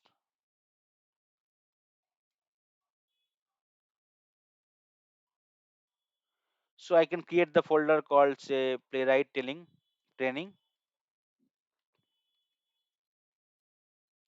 Okay, training February 26 batch. Okay, this is the folder I've created. Simply, there is nothing about inside this, right? This folder simply created. Now, what I'll do, I'll just uh, click on the file button and I'll try to click on the open folder and I'll just simply open this folder, whatever created. This desktop, playwright with TypeScript folder, and this is the folder created, right? Playwright training 26 February project. Select the folder and open it. So nothing is there in the folder, just folder got added to the IDE or the VS Code. Just simply got added. Now you could see nothing is there in the folder. If you expand it, nothing there. Now what you can do, after the folder added to the project, we need to um, install the Playwright extension. So what we need to do, we need to just go to this, click on this extension button. Otherwise, we can use Control Shift X button for the Windows base, or we can also click on the CMD Shift X at the same time for the Mac system base part. Okay. Otherwise, we can just open the extension view by clicking on the square icon on the sidebar or pressing the Control Shift X for the Windows operating system. Click here and click here called Playwright. Okay, and you could see this is the options will be coming. You need to select it and you need to click on install button. So here for me it's already installed, so that is the reason you know it is coming called uninstall button is coming or disable button is coming. So once it is installed, it will be coming that uninstall button and disable. And once installed, you can uninstall it. Apart from that, if you want to go for some specific version, you can click on the uninstall and go for install specific version. After that, you can select the specific version whatever you want to install it. So that is also possible. So this is the way. First you need to just install this plugin or the extension which is required for your VS Code. So once it is done, any folder or any project you are creating, no need to install it again. So this will be added to your VS Code. This extension is a one-time activity you need to add to your VS Code. After that, you need to install the Playwright. One more thing, you install the Playwright extension, and apart from that, you need to install Playwright for your project. So what you need to do, you need to use Control Shift 3, or you can use the View command palette. You need to click View and command palette right here. After that, here you can search with something called Playwright, and you need to select this option, Test Install Playwright option. Okay, and here a lot of options will be coming. Okay, if you do not want to use JavaScript, you want to select it. So TypeScript automatically work. In case you want to use JavaScript, you need to select this one, and whatever browser you want to use it, right? So this browser you can select it, Chromium, Firefox, WebKit, and if you want to just add the GitHub actions, you can select it. Otherwise, you can just keep it. Okay, so I'll be just keeping it for now. It is not required. In case you are using it, one more folder will be created in the project, or you can do it also. I'm not selecting JavaScript because I'm using with TypeScript only, and I'm trying to install all the browser for this project, Chromium, Firefox, WebKit. So I'll be going with this option and clicking on the OK button. Now immediately your setup will started, and it will take couple of second type to go for the setup. Okay, so you could see it is going for the step by step. It is trying to generate the folder here, and it's trying to install all the browser. You could see all the folder is generating one by one. So it will take some time. Okay, maybe couple of minutes time it will take. It is checking all the any kind of vulnerability is coming or not. It is downloading the different browser. So as I already downloaded for my last project, so it is coming fast. But for the first time, in order to it might take couple of second time. Okay, now it's done. Now you could see. So this is done now, right? Okay, you can also do it through the command terminal also here also instead of doing it manually. So here what you can do, Playwright can also be installed, and project can be initialized after running the command npm space init space Playwright at the latest from the terminal, so that you no need to do this step, right? Install the Playwright automatically be installed instead of the manual way. Okay, so whatever we have selected, Chromium, Firefox or WebKit, right? So those browser is getting installed to your project. So it does not matter whether those browser is installed in your laptop or computer desktop or not. It does not matter. But those browser is installed in your project, so it will work from your project. So that is the reason they are locally installed in your project. So it will work. So this is the beauty of the Playwright. You no need to install those browser actually in your system. But instead of that, Playwright framework is trying to install locally inside the project, and it will work with this browser. There are three browsers primarily, right? Um, Chromium, Firefox, and WebKit. These browsers are tied up with the Playwright release version. So latest version of the browser based on the Playwright latest version, it will be tied up, right? You cannot do much changes. So now let's understand about the framework, whatever already created, right? Based on the configuration already done. So what are the file is getting come here, right? You could see This is the framework. This is the file get generated. If you open this folder also here, you could able to see all the file is coming here. Same way, whatever available inside the ID. Okay, first is dot GitHub. So as you selected the option, that is the change coming. In case you did not select it, this option will not be coming. This directory typically contains GitHub specific actions, GitHub specific files and configuration, such as GitHub action workflow like that. Then the second one is called node module. If you expand it, lot of folder will be there. Okay, and if you expand it more, right, there are different kind of TS file, JS file will be there. Okay, so node underscore module is nothing but this folder is where all the module of the package user is downloading and installing is getting stored inside this folder. Then there is a test folder where if you expand it, you could be seeing example.spec.ts file also coming. So test folder is nothing but this is the container for the specific all the .spec ts file. This is the file nothing but your actual test file where you'll be developing your test cases. So user can choose any name. Usually they are called test or spec file. Playwright generate an example.spec ts automatically with many different scenario to explore. And then what is the example.spec file is coming? This is the way it is generating. I'll explain later what are those blocks. Then there is git ignore file also generated. These exclude files from the version control. For example, the node underscore modules can be ignored when committing to the repository, as they get regenerated whenever you are running the install again and again. Then package-log.json file generated automatically when the node underscore module tree or the package JSON get modified every time it is generated, either modified or regenerated. Okay, then package.json I'll explaining all later point of time. Whenever you will be learning the thing slowly, you can get to know everything what details is there. So package.json user can configure their command to run the test, build their code, lint the code and set the modules or the package user want to use in their project. Then playwright.config.ts, which is the heart of the playwright. So all the different configuration will be different from this one. Okay, so here you could see test directory is coming, which is nothing but the test folder, this folder, right? All the file from this folder it will try to execute. Then fully parallel is true, means you are want to do the parallel testing, means you want to use the multiple workers to do the parallel testing here. Okay, this part you will learn later. And you could see by default some HTML report will be generated. You see report is already integrated in the playwright.config file. Then use here you could able to see the trace is there. Okay, we'll discuss later. But project all the browser whatever install is coming, like Chromium, desktop Chromium version, Safari, Firefox, right, everything, WebKit, Safari, all the thing is getting added to your config file. Now, so this is the different project structure in the Playwright.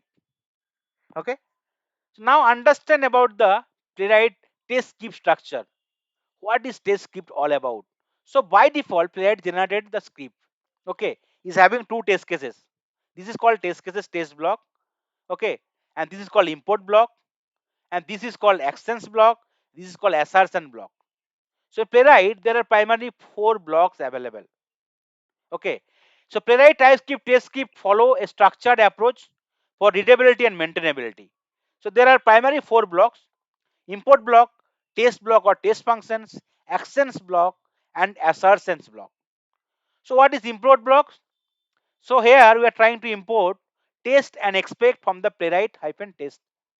So the script begins by importing necessary modules from the @playwright-test package, primarily test. So what is test?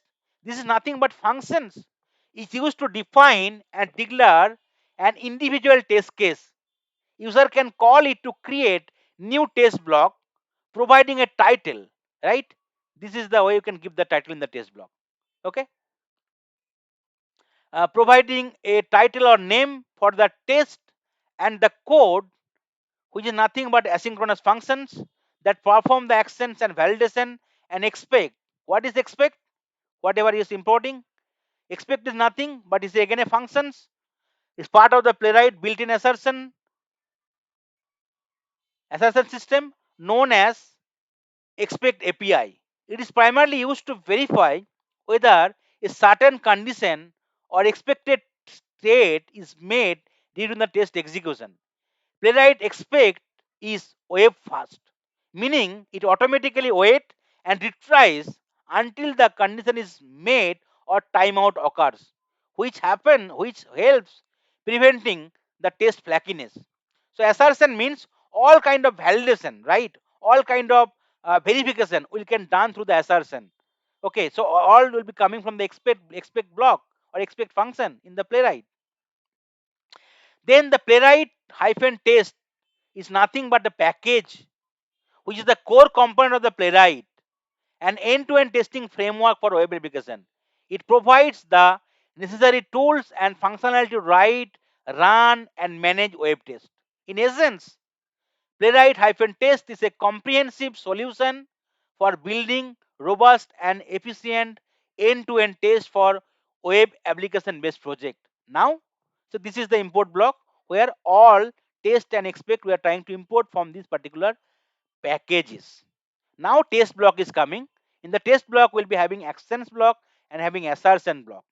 So this is the test block. What are the things there? The test functions we already discussed, and then title of the test. Like suppose say I want to deal with the Google page, so I can mention that Google page. Okay, I want to log into the Google page, I can mention that test login function with the Google page. That is the, I can give the title of the name. Then asynchronous and page is coming. So the test block, each individual test cases is defined using the test functions, which accept a descriptive string for the test name and an asynchronous callback function. What is asynchronous callback function? Async. So an asynchronous callback function in TypeScript is a function passed as an argument to another function intended to be executed at a later point of time, typically after the completion of an asynchronous operation. This mechanism is fundamental for handling operations that do not complete immediately, such as network request, timers, or file input output operations. The callback function receives a page object, like here representing the browser page, and other fixtures as argument. In the test block, page is an example of a test fixture. It can be browser also as well. Later point of time learning the browser. From the browser I can create a context. From the context I can create a page. But here we'll be starting our journey with the page fixture directly. So test fixture is nothing but provide an isolated clean environment for each test in Playwright. The page fixture represent a brand new isolated tab or page or window in a browser, like a fresh browser profile. By accepting page here, Playwright automatically handle creating the browser context and closing it when the test is done. Then equal, this sign is there, is nothing but the arrow function you already learned in the Java TypeScript. So this is an arrow function in JavaScript or TypeScript. It is a modern, concise way to define the function that contains the step of the test. So this is the two part discussed: import block and test block.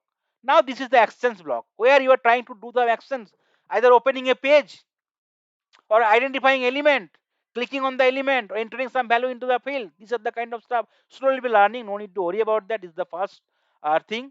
Okay, we are just trying to cover high level only, and next session onward it will be completely practical implementation. Will be getting knowing to deal with different kind of locator strategy, to deal with different kind of web element or different variety of the web element. So here what we are doing, you are using await. Page is nothing but that fixtures. We are calling the goto method and we are passing the URL to open this page. So it will play to open this page. Okay. After opening this page, what next step we are doing through the assertion? We are trying to expect that page is having the title where the playwright word will be there. So if you open this page, like this title will be having this playwright word, right? So you can also check that you could see this title is coming with the playwright word. So this is the thing I want to check it to the assertion. Now let's understand about this actions block. What is actions block? So inside the test block, the page object is used to perform browser actions like navigating to URL where await.page.goto, interacting with element like await element locator.click will be understanding in the upcoming sessions. Await locator.field value for entering the value in the text field. Await locator.select option values for dealing with the drop down and retrieving information. Await page title, page dot URL, etc. Playwright action in TypeScript allows user to simulate interactions with web element during the end-to-end testing. These actions are performed on locator object. No need to worry, you will be learning locator slowly. Whether represent specific element on the page, in Playwright, await pauses the execution of the script until the page.go to asynchronous actions completed. So that is the way await plays a very pivotal role, especially until the web page finishes loading to ensure browser navigate to the URL. It will wait using await. So before attempting to the interact with the element on the page, without await, the TypeScript or the script might try to interact with the page before it exists, leading the error like navigation failed because the page was closed or the element not found, causing subsequent action to fail. So that is the reason await we need to use, okay, which is very important in the test block, okay, or in the or in the assertion block also. So now this is the assertion block, okay. In the other test case also generated, you could see it is here, it is trying to opening the page. After that, it is trying to click on the link called get started, right? Here is a get started link is there. How it is identifying by the get role locator strategy with the link name called get started, and it's a link or hyperlink. It's trying to click on the link. So after that, clicking on the get started link, what is happening? You could see it is trying to validate that installation text is there. So that is the way it is trying to assert it, that expect page by role heading and name call installation is coming, and it's too visible. This visible, that is called assertion. So no need to worry, all will be discussed in the upcoming session. Everything will be discussed from the scratch so that you can try to correlate it. What are all these stuff? So what is assertion blocks? So assertions are the uh, primary thing where use functions will be used to verify the expected state of the application. Playwright assertions are a set of built-in functions which include expect functions provided by the Playwright testing framework to validate the behavior and the state of web application during automated test. Playwright assertions are used to verify whether specific conditions are met, such as checking if the element exists, if the element is enabled, if the element text is matching, or if the element having some particular state. These assertions are essential for confirming that the application behave as expected during end-to-end testing. There are many generic measures like true equal, true content, to be truthy, to be falsy that can be used to assert any conditions. So this is the assertion, or this is the couple of blocks. Okay, now let's try to run these test cases, which is already generated by the playwright. Later we will see how we can create more test cases, create more spec file like that. So what we can do, we need to go to the terminal here. You could see terminal, it is defining the project with my project variable is kept. Now whatever you can do it, you can simply run npx playwright test. In case you are having only one file, so it will try to run this file. In case you are having the multiple file, you need to give the file name exactly, like space example.spec.ts also you can do it. But whenever you are running generically npx space playwright test, it will run all the spec file, all the test cases in all the browser in the parallel mode, parallelly, and headless mode. Means you will not able to visualize the execution. It will be headless mode. Browser will not be open, but execution will happen, and you get the result. Okay. So where what is npx? Npx is nothing but the node package execute. It is used to run playwright test runner directly, or it is also called CLI tool that comes automatically with npm version 5.2.0 or above. Its primary purpose is to execute nodejs package without requiring them to be permanently installed on user specific, globally, or even locally first. So let's run this test and see what's happening here. So it will try to run these two test cases from this example.ps file for all the three browser. So here it will be 3 into 2 test cases but 3 browsers. So that is as you could see here. It is called running 6 tests using 4 workers. So it is trying to do the parallelly. Why? Because in the config file we have make it fully parallel to true, and here it is not opening any browser. Why? Because by default Playwright will try to execute your test case in the headless mode, so it will not able to open it. Now see why the four workers also used. Let's run it. After that you can understand why four workers used. Now you could see it is trying to execute six test cases got fast. Six test cases got fast. Why? Because I am having two test cases, two test block, but six test cases got fast. Why? Because in the config file you could see these three project is there: Chromium, Firefox, and WebKit. So it is trying to run for all the browser. Two test cases, three browser. And why it is not able to go for the headless headful mode? Because Playwright default it is running in the headless mode. You will not able to see any execution, and it is trying to take all the. Yeah, we'll show you. We'll do it. Yeah, we'll do it. Okay, we'll learn all the step by step. And it is running fully parallel, right? That is the reason it is used four worker. But question will be coming: why four worker is there, not eight worker, 10 worker, or this is called processor. In Java, in case you heard about the multi-threading, this is called thread. Here it is called worker. Now, how you can go to get to know how many worker it should work? So you can right click, you can go to the task manager, and you can see how many worker is there in your specific system or desktop or laptop. Okay, so here you can go to this option called processes. If you click here, okay, so not processes, this option, performance options, you could see here, you could able to see logical processor, total 8, means there is 8 worker is available. So Playwright by default it will try to take 50% worker maximum. That is the reason it is taking 4 workers to execute the test case parallel. In case your system is having 12 workers, it will go for 6 workers. So that is the it will change from system to system. In case you can go for high configured system where workers might be 20, so it will 10 workers might run, so it will run for 10 parallel way. Okay, so this is the way worker works. So now let's see. I want to run only for one browser. Okay, so these are the browser we can make it disable. I can just comment it out. I'll be showing you all the approach, letting you all the approach. You no need to worry at all anything. So that I can these two browser I can make it disable. Okay. Now I can save my code. Now I can just run the same command. You can use the up key where the last command will be coming from the keyboard, and it will run only two test cases, only one browser. Why? Because I have disabled other browser. But that is not the way we need to run it. Instead of that, our config file, this kind of stuff, we should not change it. Okay. So we should not change it. So that you could see now it is two running of two workers, and it will be get to know only that other browser is working. So what we can do, we can it is test case running in the headless mode, and parallelly we can just comment out this code whatever uncommented out I commented.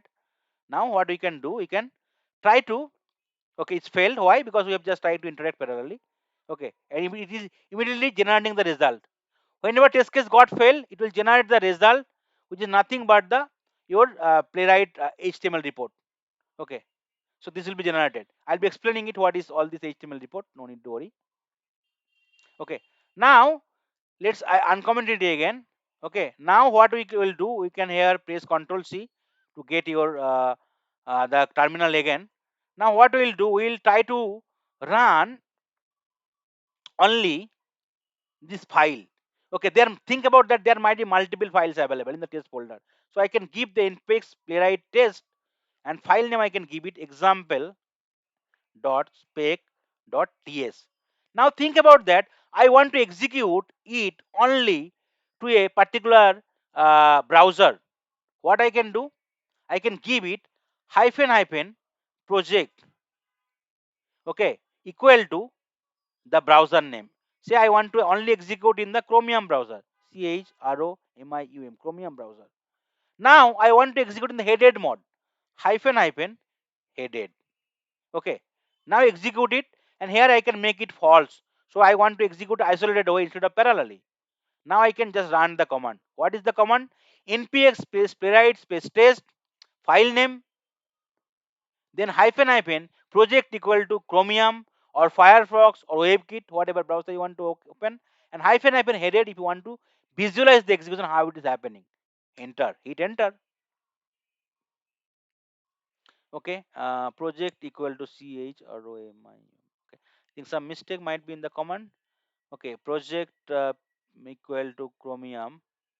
Okay, CHROMIUM. CHROMIUM. That's fine. npx playwright test example.spec.ts hyphen hyphen project equal to Chromium hyphen hyphen headed. Okay, what's the problem there? Okay, unknown project equal to Chromium is not able to understand. Okay, let's see. Okay, so that is fine. npx playwright test example hyphen dot spec dot ts. Okay, space hyphen hyphen project. Okay, p will be lowercase, not uppercase. Project here equal to Chromium here CHROMIUM lowercase hyphen hyphen headed. Okay, okay, now you could see it is trying to execute the test cases, right, using one worker because we are not running parallelly, and you could able to see the execute the test case one by one. It is having more fast, right? So now you could see two test cases got fast. Now if you want to run for the other browser, so here what you can do, you can go for the other browser. So for the WebKit, you can give it WebKit. W will be uppercase only. Here, this is a little bit change. K will be also uppercase. WebKit. So that is syntax you need to understand. WebKit. It is running in the WebKit browser. You could see this is the WebKit browser opening. Okay, it is trying to run the test case one by one. Why? We have disabled the fully parallel to false. So it is not running parallel. That is the reason here it is using one worker. Okay, the test case is getting run automatically. Okay, now if I want to run for the Firefox browser, so you can change it to Firefox. Again, it will be capital F here. Okay, otherwise lowercase. So this syntax you need to maintain.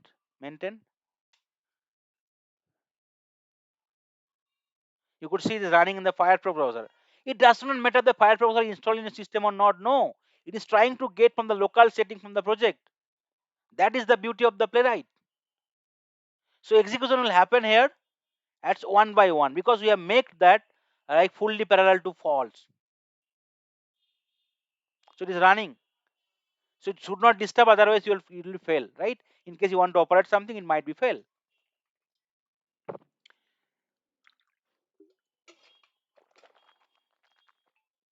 Yeah, two test cases. Okay, maybe one test case got failed because of it taking a lot of time. We'll see how we can deal with all this part.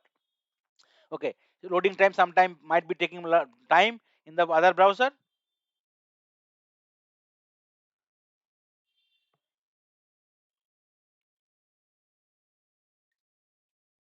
Okay, so it might happen. So this kind of flakiness, slowness, we can deal with lot of strategy called time, global timeout, local timeout. This is how you can avoid the flakiness. So it might get failed. Okay, here other test case got passed, you could see. So same thing is there. And whenever test case is getting failed, it is by default generating some report, HTML report, by default opening, right? By default opening. Okay, you no need to worry about that. But in case passing is not reporting, so you need to just have other code to run it. Okay, here whenever report is getting generated for the failure automatically, in case one test case is getting failed, by default HTML will be generated automatically for any failure. But whenever test case is passed, it will not be generated automatically. So what is the HTML report? You can get to know project, which browser it executed, how many test cases executed, how many pages passed, failed, flakiness is there or not, any skipped is there or not. What is the date? What time it executed? What total time spent? 1.1 minute. And what is the time taken for every test cases? What is the file name? Example.spec.ts. What is the title of the test cases? You could see the timeout exceeded. 30 seconds is the default timeout. It taken more time. That is the reason it got failed. It's not able to load the page. And that is the reason other page also got failed. And you could able to see all the steps. Here before hooks and after hook is coming. That I will discuss later. But other test case also coming. you could see error is also getting attached, right? Automatically error.context, and you can get it. Okay, so this part we will discuss later, what is the thing is coming, how the playwright also take the default screenshot and other stuff. Okay, now let's try to pass one test cases. Let's try to run in some browser where test case will be passing, and let's understand. Okay, let's run in the Chromium browser. Okay, and we'll open the, in case test case is passed, your HTML report is not generating by default, so you need to open it manually. So it is running the first test cases. Test case will run based on the alphabetical order, not on the test block, based on the order you are giving. Okay, the name alphabetical order. You could see test case is getting run, and both the test case got passed, right? Now, how we can generate the report? So you need to copy this command. Okay, you need to, whenever you want to generate the playwright report, you need to run it. This command, npx space playwright,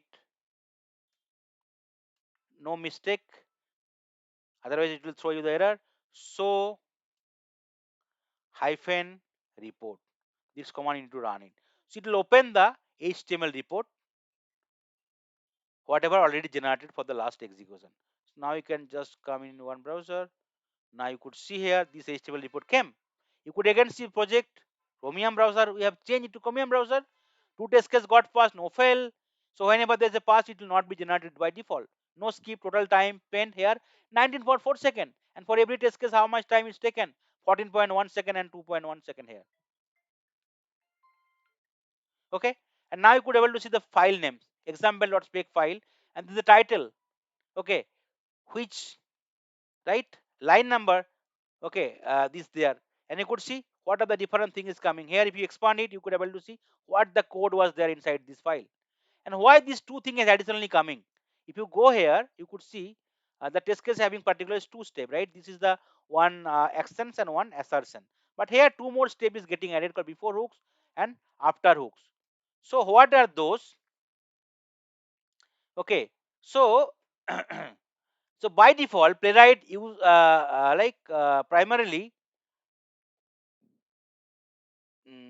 what are the thing is generated for this hook.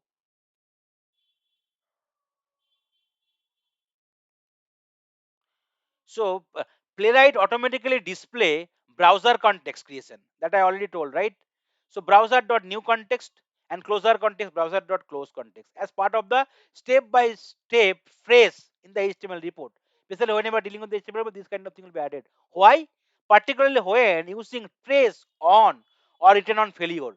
This picture step appear under the before hooks and after hook section for each test, providing full visibility for setup and tear down. Setup is nothing but how you are opening the browser, and tear down nothing but the closing the browser. Why it is coming? Because in the config.file you added this test viewer. You could see here. In case it is on pass retry or on or return on failure, this kind of two step will be added for the HTML report. Otherwise not. So now this other step is coming. Okay, and here you could see in the before hooks, oh, browser context and page is coming, that is sequence. First the browser will open, then the context will open, then the page will open, and after hooks it is trying to just close the page and context both. Another step is already there. So this is the way you can have the all steps here, right? Whatever is already there, and you can go to the runs. Okay, you can get to know what is the title, right? You can see it's matching the hash title test cases, and all the way it is working. Hash title get started link, that is the way it is working. And what are the line number is starting, right? You could see this, the line number is ts.3, third line number, right? The test case is coming from the third line number 3. This case is the line number 10. So this is the file name, example.spec.ts colon 10, line number 10. The test case resides. What time executed? Okay, what date? Total time for the every test cases. So this is the way it will be there. So npx playwright show report command is primarily used to open the HTML report generated by playwright test in a web browser. This command serves the HTML report locally, allowing user to view detailed summary of the test run. This command will automatically locate and open most recently generated HTML report, typically found in the playwright-report directory by default. Now you could see, if you just refresh the project, close this file, just refresh the folder, and you could see now report folder also got added, and you could able to see that index.html every time it will be replaced. Whenever you are running this part, only report will be generated, and HTML index report is generating. So from where report is coming actually? The HTML report provides a comprehensive overview of the test result, test summary, where you can get to know how many number of tests executed, passed, failed, and skipped. Filtering options, ability to filter tests by status, pass, fail, or skipped, browser, or any other criteria.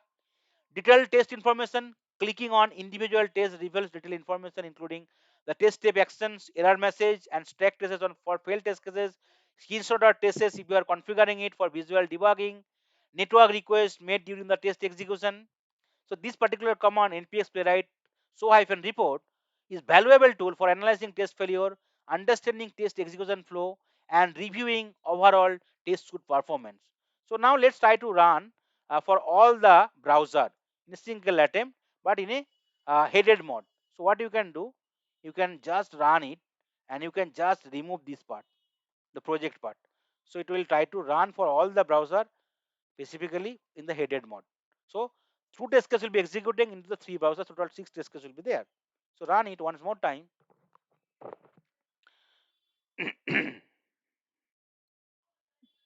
So it is running for the browser, for but from the every browser it will be sequential way. So that is the reason it is three browser it is working for sequential way. You can make it also to true fully parallel, so it will be running in the parallel mode. Because initial time you need to understand how it is getting run. You need to visualize the execution.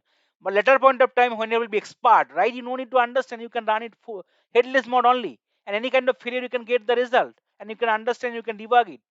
So that is the way Playwright is very very important. By default, it is run all the stuff in the headless mode, and it will take less time. It will speed up your phrase. It will be using CPU utilization less.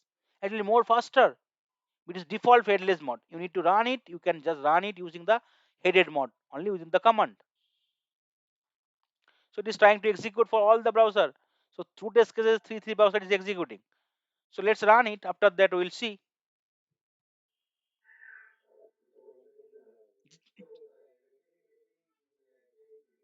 Hmm.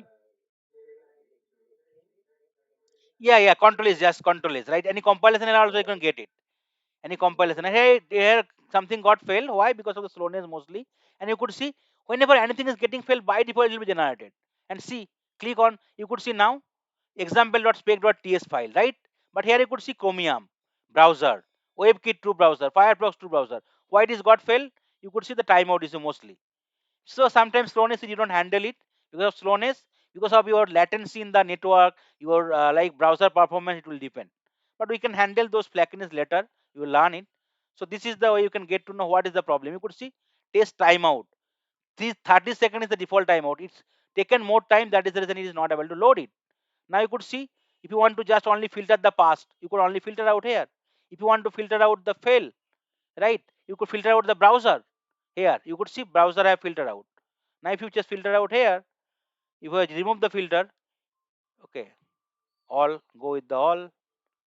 Okay, here project part, I think Chromium is there. Okay, just you can clear the filter also.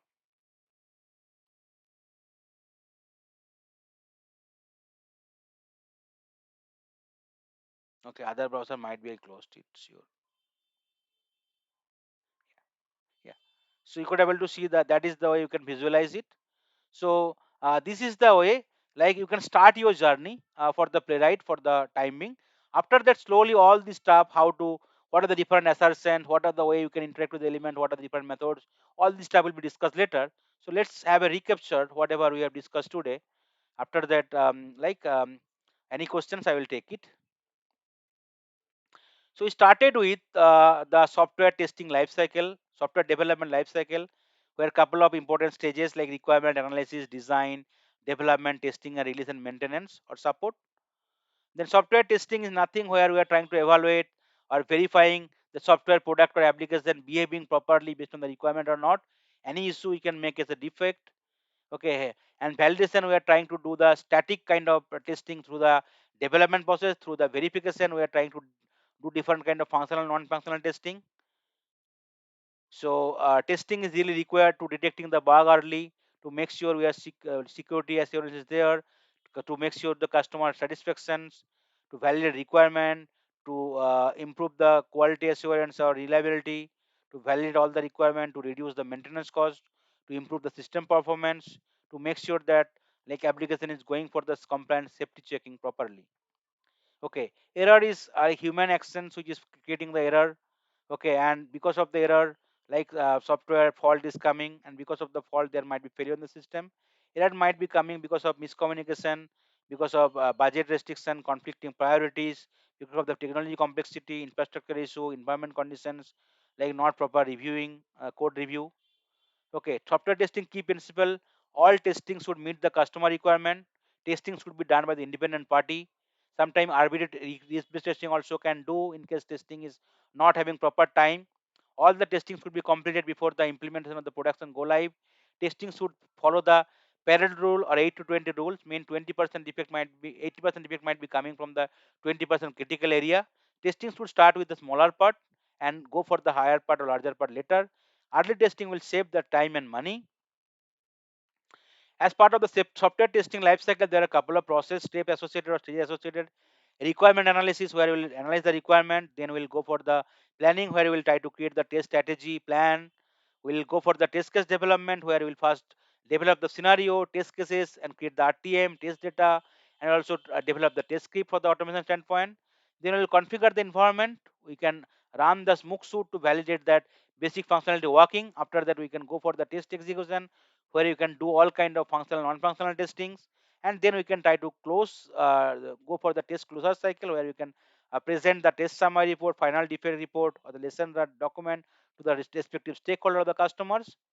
All functional testing type will start with the modular component, then you'll go for the larger component. You'll start with the unit testing, then smoke testing, integration testing, then system testing, and then finally UAT testing. And in the middle, if required, we need to run the like to certify that existing thing did not broken. We can go for the regression or sanity testing as well. Non-functional testing primarily evaluate the software quality attributes, performance, security, all these stuffs, where you can go for the performance testing, where you can go for load, stress, shock or endurance, volume, spike, scalability, capacity testing. We can go for security testing. We can go for compatibility, reliability, usability, and compliance, portability, installation testing as well as part of the non-functional testing type. So defect is nothing but the deviation between the actual and the like expected outcome. Okay, defect will be having the old cycle. It will first log as a new. It will be assigned. After that, it will open, and from the open, it can be duplicate, rejected, or deferred. In case valid, it will be fixed. After that, it will came to the QA team where it can retest. And in case not fixed, they can reopen it. In case fixed, they can verify and close it. Okay, automation testing is really required to save the time, to maintain the project schedule, to get more coverage. Okay, to reduce the risk chances, to avoid the manual regressions. Okay, and automation testing can be done with the any relevant tools, technology, and the framework. Okay, where your effort can be saved, and we can repeat the same execution again and again and again in headless mode, headful mode. Also, you can try to execute our test script without manual intervention, like during our break time, during the evening time, during the night time, through the CI implementation using Docker, Jenkins, all the different CI/CD tools. Auto authentication lifecycle, couple of steps: first planning, then script design, script enhancement, running and debugging to make sure it's up to date, and then we can finally run, analyze the result, and report the defect, and we can publish the automation summary report also to respective stakeholder. Then couple of tools available in the automation testing world for UI automation, API automation, and mobile automation like Selenium, Playwright, Cypress. Okay, for the web-based testing free tool, KFT Tosca is licensed tool. Postman SOAP UI is specific tool for the API automation free tool. Apache JMeter is useful for free tool for performance or API testing. Catalan Studio also tool is there, and API especially for the mobile testing or native web testing. Okay, testing should start. Automation testing also need to focus wherever we'll be getting more ROI. Okay, return on investment. So it's first go with the smoke or sanity suite, then we can go the regression suite, we can go the build validation end-to-end suite, we can focus on data creation part. After that, we can go for the functional test suite development, where we can go for the integration end-to-end or system testing. Okay, whenever before starting automation development activity, we need to make sure that application is stable enough. Okay, requirement is fixed, and any kind of big project where there's time crunch, or whenever we need to repeat the same thing again and again, those kind of stuff we can automate it. And whenever we are choosing an automation solution, we need to think about that what like kind of technology we are automating, whether any license tool, free tool, or the in-house tool you can use it, right? Whether the tool is supporting all the different integrations, whether can we able to do the complete CI/CD implementation or not. So Playwright is again a free tool developed by Microsoft. It support all the modern browsers. It support all the platforms. Support the modern technology, languages like JavaScript, TypeScript. It support the API UI automations. It support the like automatic waiting. It support different kind of assertions.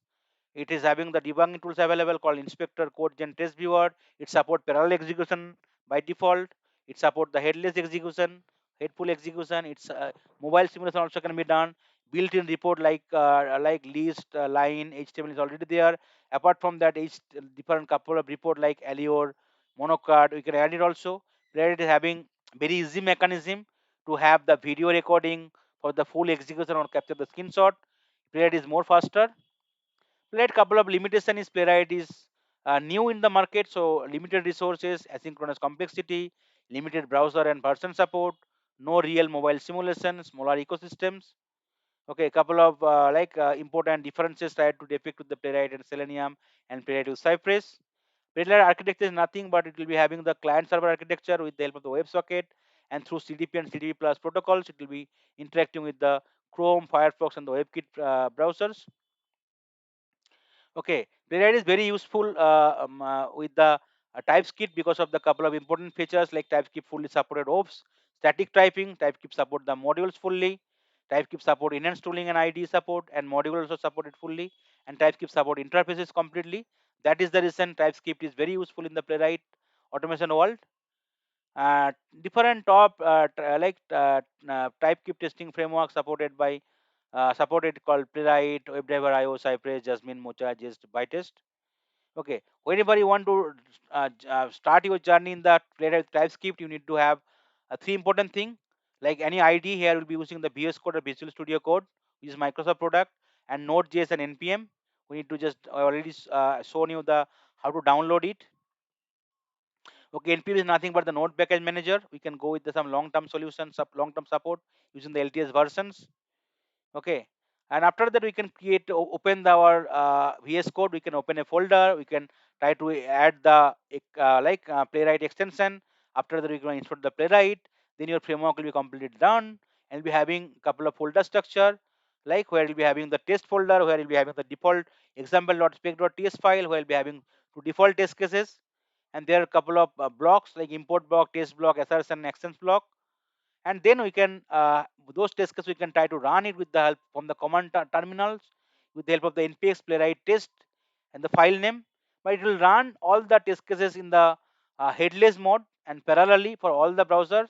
If we want to run it specific browser, we can run is called hypermane project equal to firefox, chromium, or webkit, and we can give it headed mode. So in case test cases fail, it will be open the html report by default, but in case test case is passed, we can also generate the HTML report by running the npx space playwright space show hyphen report command, and it will be giving you the proper reporting where you can have the test summary, filtering option, detailed test information, where you can get to know how many test cases passed, fail, what is the total time taken. Right, you can also get the screenshot or test viewer if required. You can like for failure, you can also visualize the error message, and you can try to do it. Okay, so that is the way you can start your journey in the Playwright with TypeScript automation. From the next session until the more elaborative sessions on the more practical one. Okay, so that's all from today's session. Thank you.